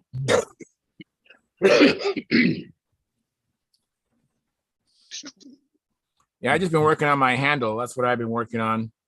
Cutting out the finger grooves in it. And it's just taking me a long time, but I'm shooting for perfection. All right, what we got here? Let me make you big, Dennis. Ah. Ooh. That is, or will be, a Brodak Corsair. Oh. Wow. Doing the electric conversion for it. All right. Nice. Oh, Very nice. nice. So Very writing nice. the manual for it and all. So to do that, I'm just about ready to start, shaping the sides of the fuselage and stuff like that. Well, that's nice. Yeah, Now it's it's fun gonna be a building stunter? something that big, I guess, big and I love fat it and that way. round and everything. But I love the width of it. It just makes the plane stiffer. but the thing is amazing right now. Could probably, you could use it for batting practice or something like that. Yeah. Does What's that one kind of have flaps? interesting about this, the battery box is 4.5 inches wide inside. All right. Now the battery I want to use on this airplane actually weighs 9 ounces. Right. Okay. So what that means is this: I can take the battery, I put it, my normal way of putting the battery in is I'll go ahead, slide it in, and I'll push it all the way around, against the outboard fuselage side. And centrifugal force will hold it there and stuff like that. All's well. But with the fuselage being that wide, that battery that far out has the same effect on the lateral CG as a 1/2 ounce of tip weight. Oh, that's interesting. All right. Well, it keeps getting better, right? The lines of course, I'll be using Spectra lines on it, and the airplanes I'm flying with that size Spectra lines, I'm using somewhere between 1/4 and 3/8 of an ounce of tip weight on. But I can get a 1/2 ounce out of just the battery location. Okay. Wow. Which means I may be shimming the battery to adjust my wingtip weight. Yeah. I like that. How's That's that for Twilight Zone? So That is Yeah. something different. I'll teasing aside and stuff. It's going to be a blast, and it's a Corsair, right? So what the heck? It can't, What's the wing area gonna be, and how close to scale is the dihedral? It's the Brodak kit, and I would say the dihedral, it's a double gull wing, all right, and let it go at that. It's a Pat Johnson design, and Pat does do a nice job with the semi-scale airplanes. Yes. And this one's no exception. It's only 500, and he's got he does them in different sizes, does whole series in different sizes. This is 561 squares. So it's the same basic size as the Brodak Bearcat and the Brodak Spitfire, both by Pat Johnson. And I think Pat's got a Mustang that's the same size. Yeah. And then he has the same fleet of airplanes or that he has, he makes himself, has plans for. I think the ones he builds for himself, they're around, I think, 620 squares. And stuff like that. But he takes the family of designs, if you will, and puts them all together in these different wing classes. So if you happen to be somebody who likes a 40 size airplane, you can build literally his whole fleet of, semi scales, and they'll all look right sitting next to each other. That's nice. Or if you like something a little bigger. And of course, Pat's a heck of a designer. His stuff works. All right. So does that one have flaps, Dennis? It does not. Okay. Okay, that's the one I was thinking about. Yep. Yeah. That's neat. He says it doesn't need it, and I've heard people fly and say, "No, I don't need it," but I don't know. We'll see. I'll let it go at that. Did you finish the Bearcat? No, the Bearcat's sitting up there. It's still framed up about where it was, but it's going to be. I think I'm going to get that on the list of things to do. I'm going to. I found some colors I want to put on it and stuff like. Actually, more like squadron markings. There was a. Detroit area, southern Detroit, in the Detroit River. There's an island named Grosse Ile, and it was during the war, during World War II. It was a training base for the Navy. It was Naval Air Station, and it was also a base where they trained a lot of the British pilots who were converting over to Hellcats and Corsairs and Avengers on their carriers and stuff. They were flying. One of the sites there was Grosse Ile, and of course, over time it became a a reserve station and stuff like that. Well, they got their own marking, which is most of the Navy airplanes are pretty similar. They're basically dark blue, and the Grosse Ile airplanes had they'd have like Grosse Ile on it, written on by the insignia, with the letter I on the fin. All right. So I think it would be making a Grosse Ile, Bearcat, and Corsair. Very neat. cool. Very nice. Very nice. Thank you for sharing. That's great. That looks I'd good. say it's not an awful lot to see. I mean, you can see enough to know that That's a Corsair, no doubt that about ain't it. yeah, you can see that ain't an Nobler, baby. But Nope. Pretty sharp. and it's all molded shells and stuff, which is something I don't do very much or very well, but it's extremely well engineered, and they went together really, really nice. I'm happy with that. So Very nice. it's close enough, nice enough for chat room, Mark. That's about it. So Looks good to me. yeah, It does. Me too. it's fun to build something. It's fun to build things you never built before, and that definitely qualifies. Yep. So Corsairs are just so different. They're fun. I've got my one to do up as a Bill J. Roberts one as a class 1 carrier. And then I've got a GS profile kit that I haven't touched. And then I'm looking at it right now. I think it's about a 65-inch top flight RC Corsair. Yep. Those are great.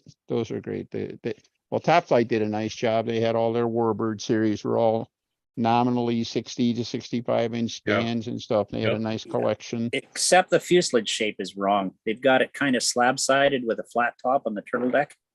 So they really blew it on that. But yeah, I tell you what, I come within a heartbeat. I had looked at the plans, and I had actually drawn up a modified rear fuselage. I was going to cut off the deck and make it the Super Corsair. F3G, I think it was the last one. Yeah, Super Corsair. Yeah, the Super Corsair, and that's the one Cox made the ready to fly on one. Yeah, I have one sitting here brand new in the box, never touched. So I should sell it. Those things go for stupid dollars on eBay now.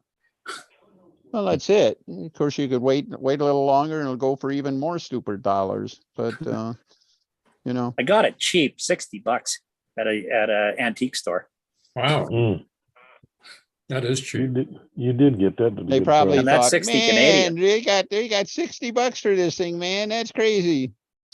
Yeah, right. Yeah, they had the P39 there too. It had been used very little, still intact. So that's a miracle for them. I've got the Cox electric powered Bearcat, still brand new in the box.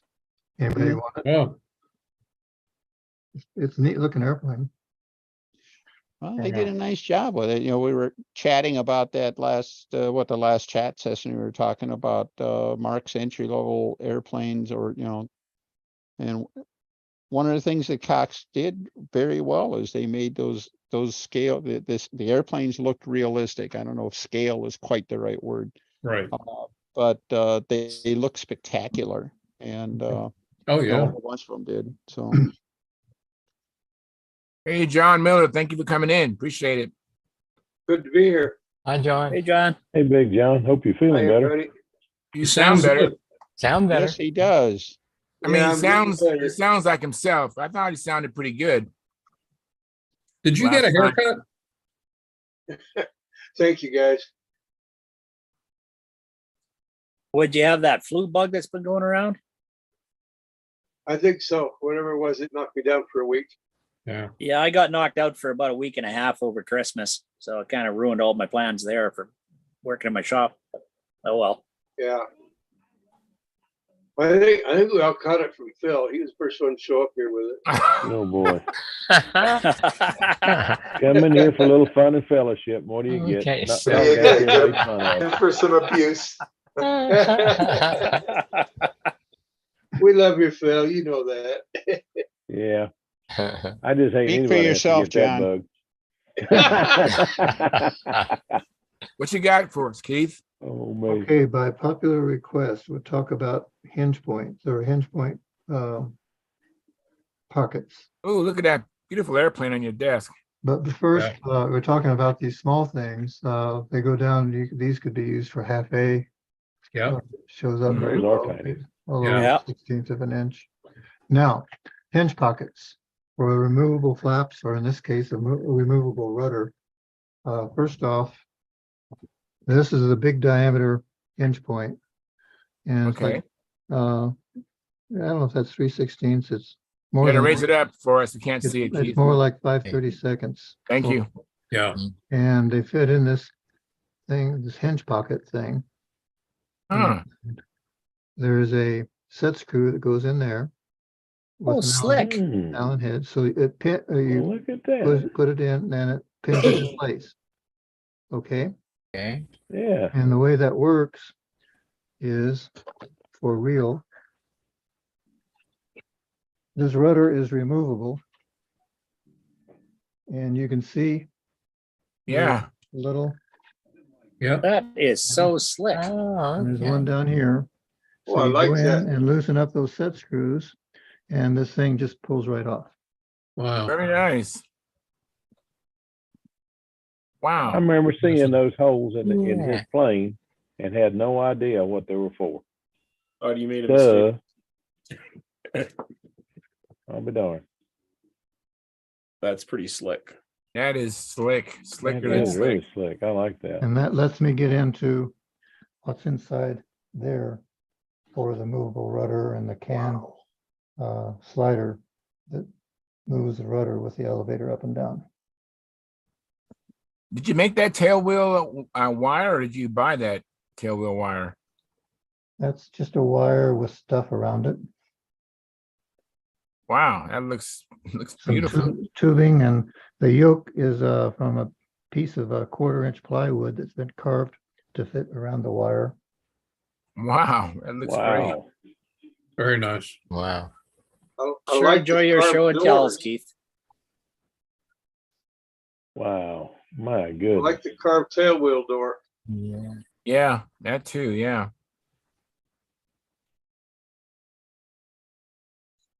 Wow. Wow. Look at even the rudder is recessed.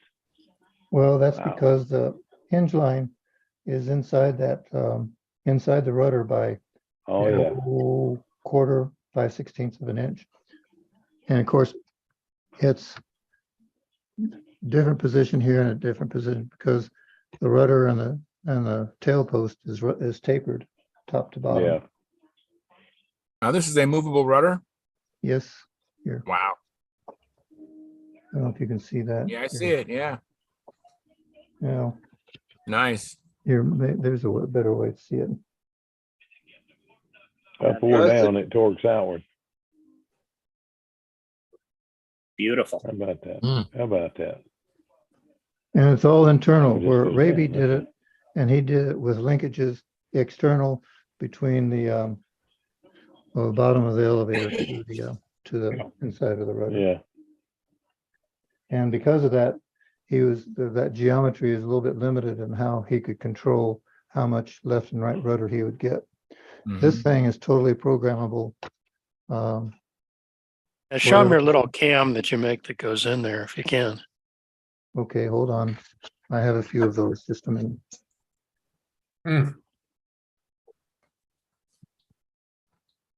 Be back. All right, sounds good. Thank you. You know, Keith should get the Stunthangar Special Award for most organized person. Ain't that the truth? I know he is organized. Yeah. We should get him to do a show and tell every week. Like, I'd love to see that Focke-Wulf 190 in detail. Yeah. Yeah. Hey, Well, Charles. Yeah, Mark. Yes. I think Len has lost the glow. Yes, I think we need to replace his glow plug. Did Len go to sleep? Len falling asleep Yeah. again? Yeah, he went to sleep. Oh. Well, you know, soldering is pretty tiring. Yeah. Yeah. It's that Ontario weather. It just gets to people. It does. Yeah, I think he's further south than I am. He's definitely further south than me. Oh, yeah. Hey, Gary, put that in your calendar. Yeah. Hey, Lynn. Welcome back. Len. Oh, man, you guys don't miss a trick. Well, I mean, I can't even blink and you guys notice. well, I mean, when you snore that, when you Yeah. snore that loud, come on. That's right. Hey, Len, you did more than blink. All right. So Yeah, I'm making up for the fact that I don't use that CPAP anymore. You don't use it? Really? Oh, Why is really? that? Why not? No, I'll sell one. I'll sell one to anybody who wants one for $100. Oh no, I just got a new $500 one. machine. I just got a brand new one That's yesterday. a shame.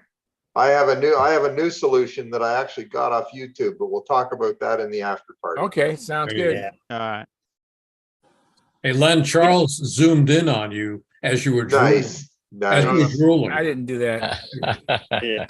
I didn't Oh, even well. want to. I didn't even want to dignify you sleeping because Gary falls asleep. We don't give him a hard. Oh, yeah. We I all see have Gary our and I are moments. just about in the same shirt tonight. I was out of it last week. My God, or last, yeah. Haven't we left And- Gary in charge once?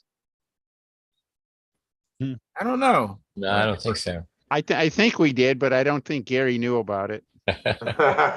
Yeah, actually, I remember that. That's right.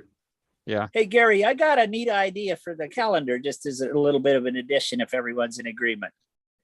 We should put everyone's birthday on it too, whatever date they are. Oh, Could do that. Yeah. not Oh. the year. Not the year. Not the year, just the date.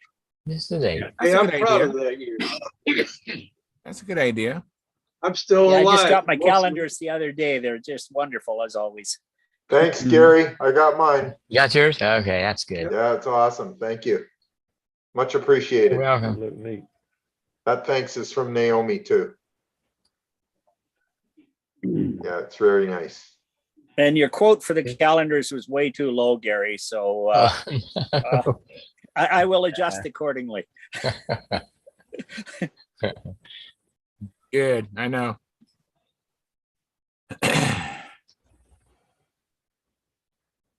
Here we go. Crickets. Getting close.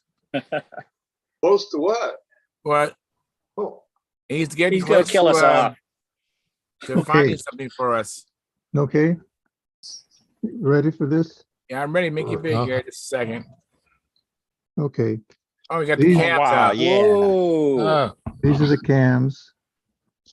When I first started doing this, I thought it'd be a good idea. I had like nylon or Delron blanks, and I was able to make these things and put the slot in it and lighten them up a little bit. I don't know if you can see. It doesn't show up very well. Wow. Show up well, but anyway, these were a real bother to make, And I decided, and they ended up really heavier than they needed to be.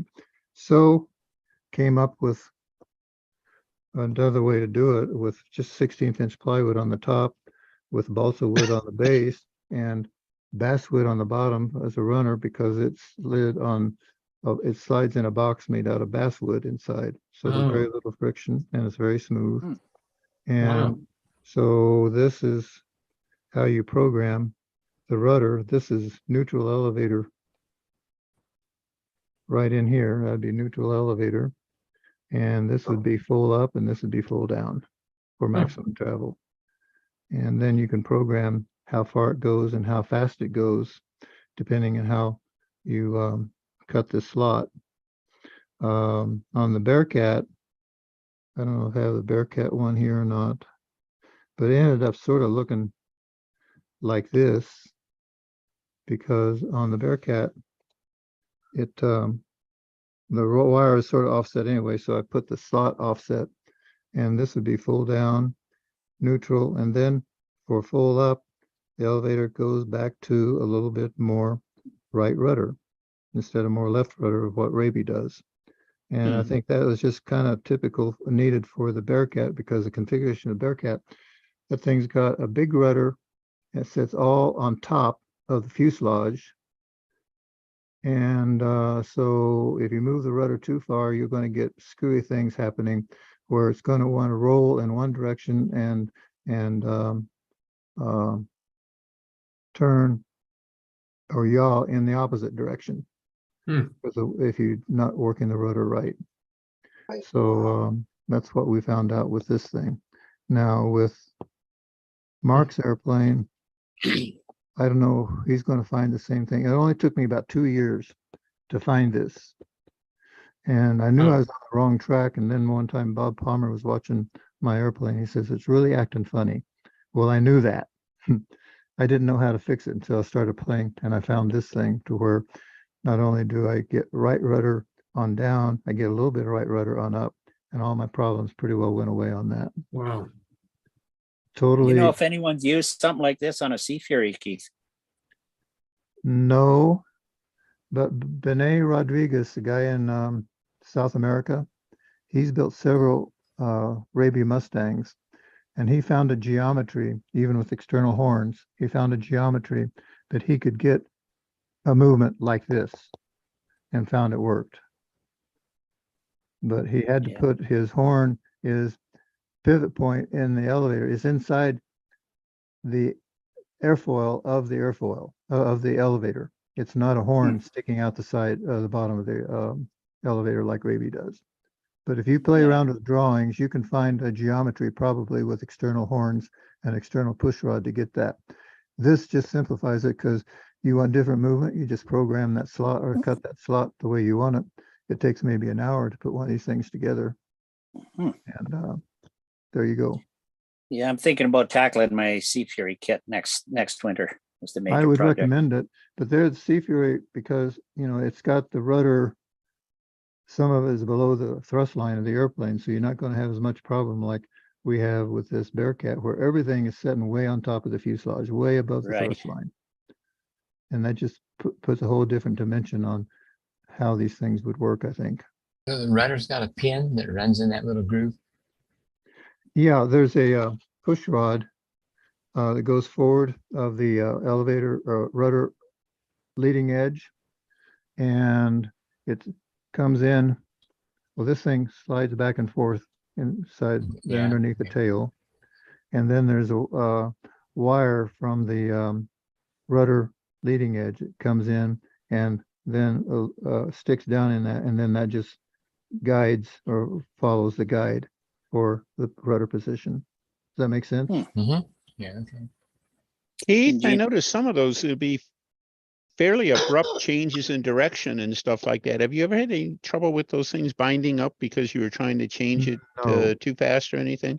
No, I haven't. I didn't, like on where this guy or here. Yeah, that one and the one right above it are really abrupt. Yeah. So.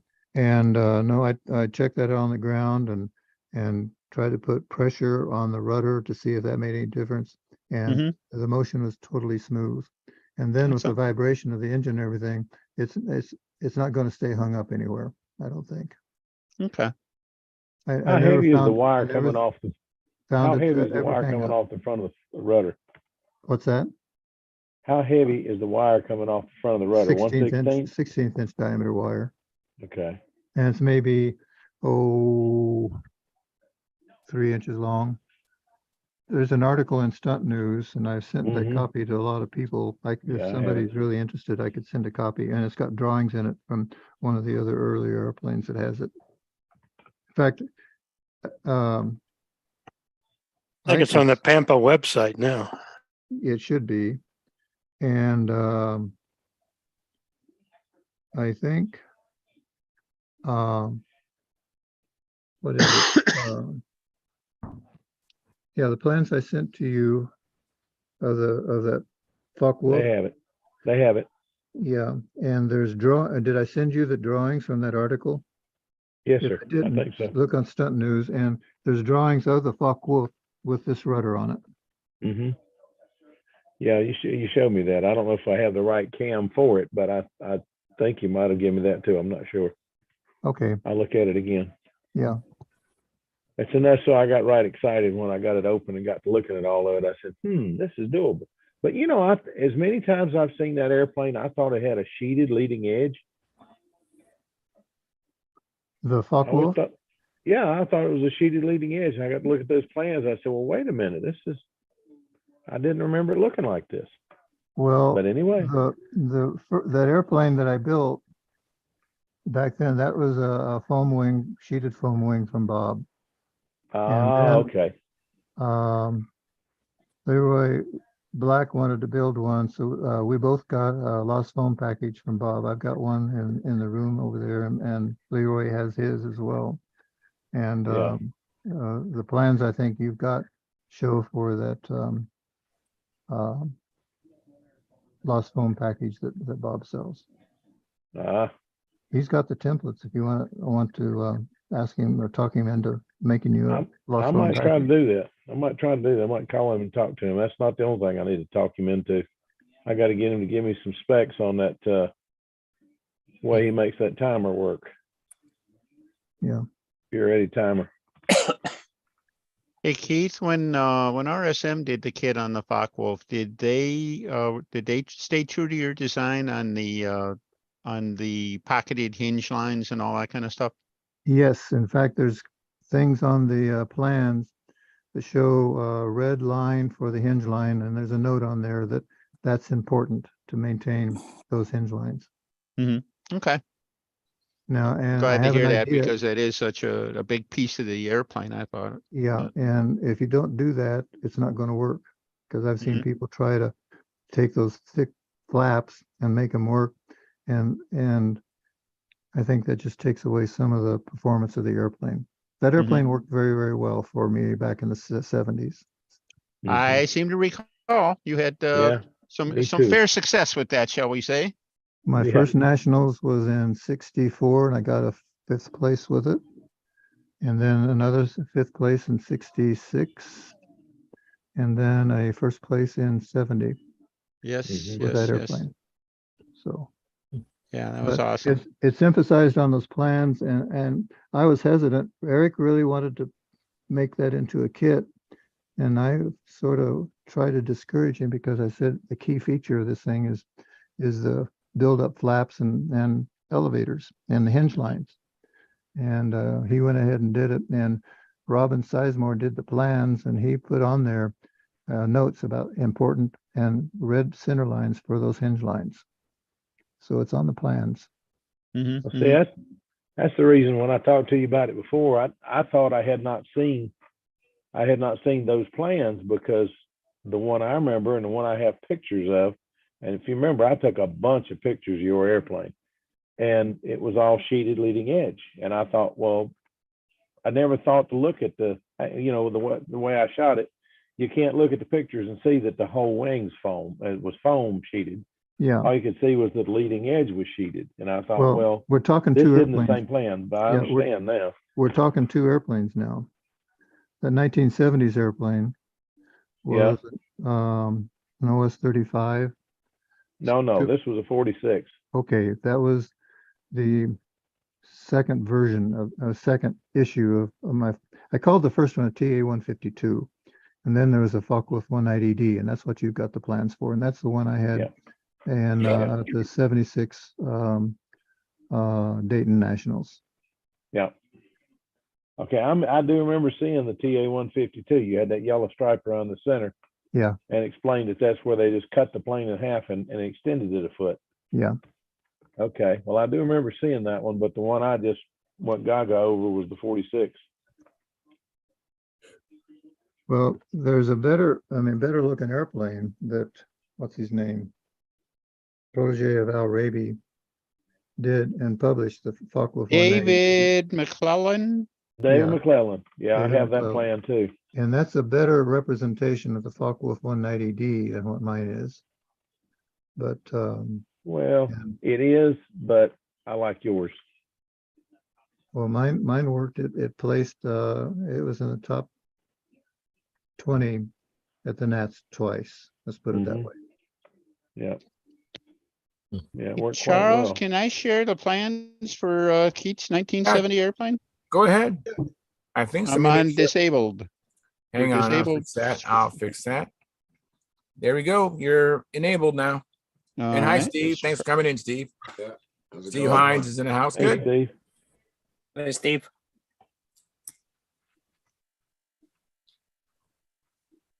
Okay, we got it? Yep. There you go. Yep. Yep. Wow. Okay. I remember that. Yeah, that's it. I've still got the remnants of that 1970 airplane. Mm, I mean, yeah, still working. it's we got some resolution issues here, but he had the flaps were knuckled in with the wing and everything like that, so he had a continuous, beautifully formed airfoil there. Did the same thing with the tail, or with the stab. Wow. And it was unique spar structure there. Let's see. I called it an H-beam. Yeah.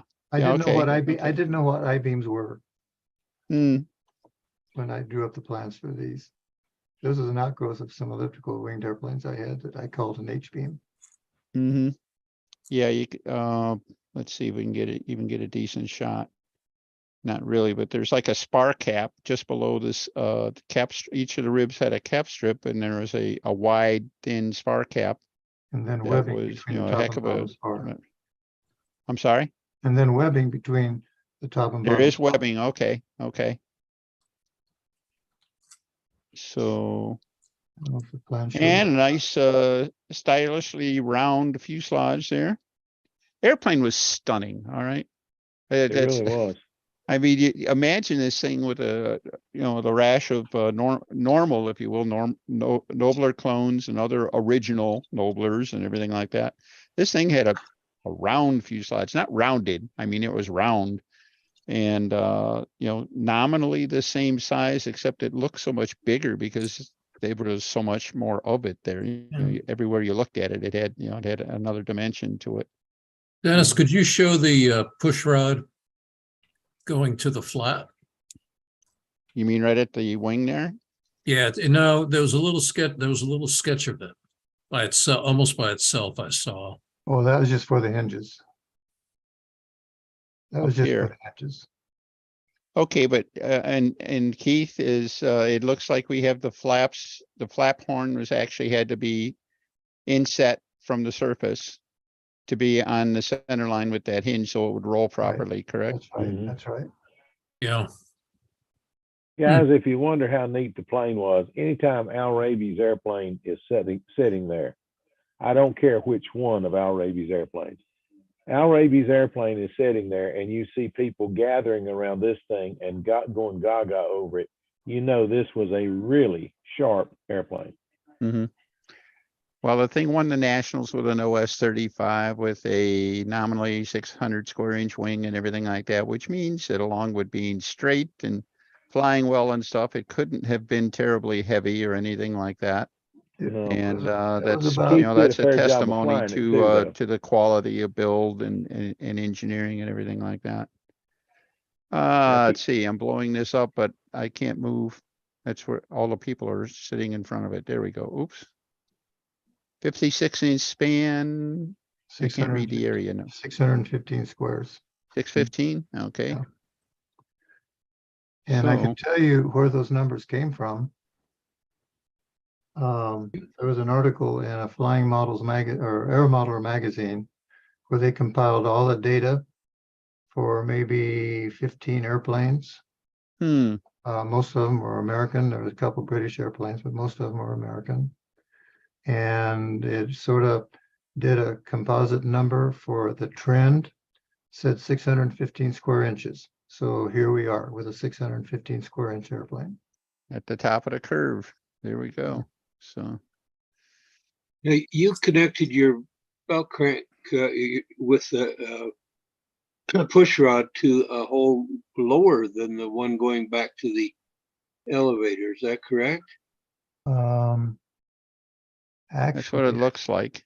I think I used a single push rod from the bell crank to the elevator with another push rod soldered onto it to the flap horn, which is a stupid thing to do. I didn't know any better. But it worked. Okay. It worked. There you can see. Oh, I see it. You can see it was just a single push rod from the bell crank straight to the elevator with that push rod soldered onto it to the flap horn. I think we Did all it know hold better up now. for you? I didn't there, that shows it, but I didn't know any better at the time. Well, did it Is hold everyone up for you? Did it last for you? That airplane lasted maybe 1,400 flights. Oh, okay. And it would have gone longer, except there was a picnic. It was at Wright-Patterson, and we had a office picnic there on the base.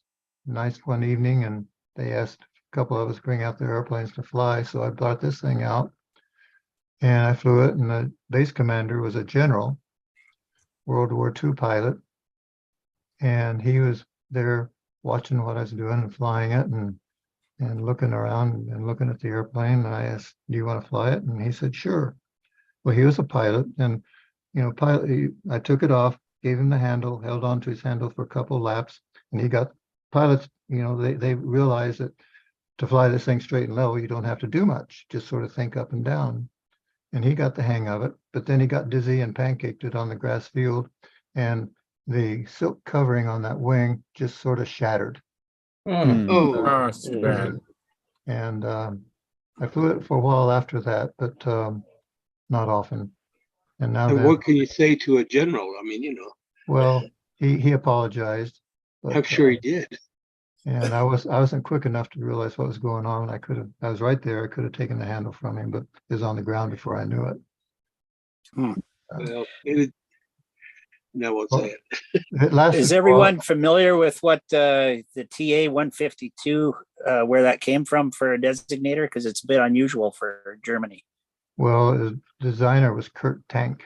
Yep. And as far as all- I know, he's the only German designer that actually had an aircraft designated after him. Like that. He had a bomber, lightweight bomber, a twin engine. He was involved in too. Very nice.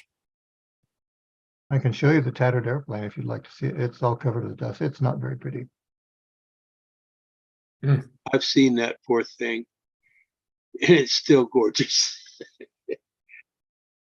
Even hanging in rags, it's good looking. Wow. Well, I'm about ready to end the live stream. We ran our course.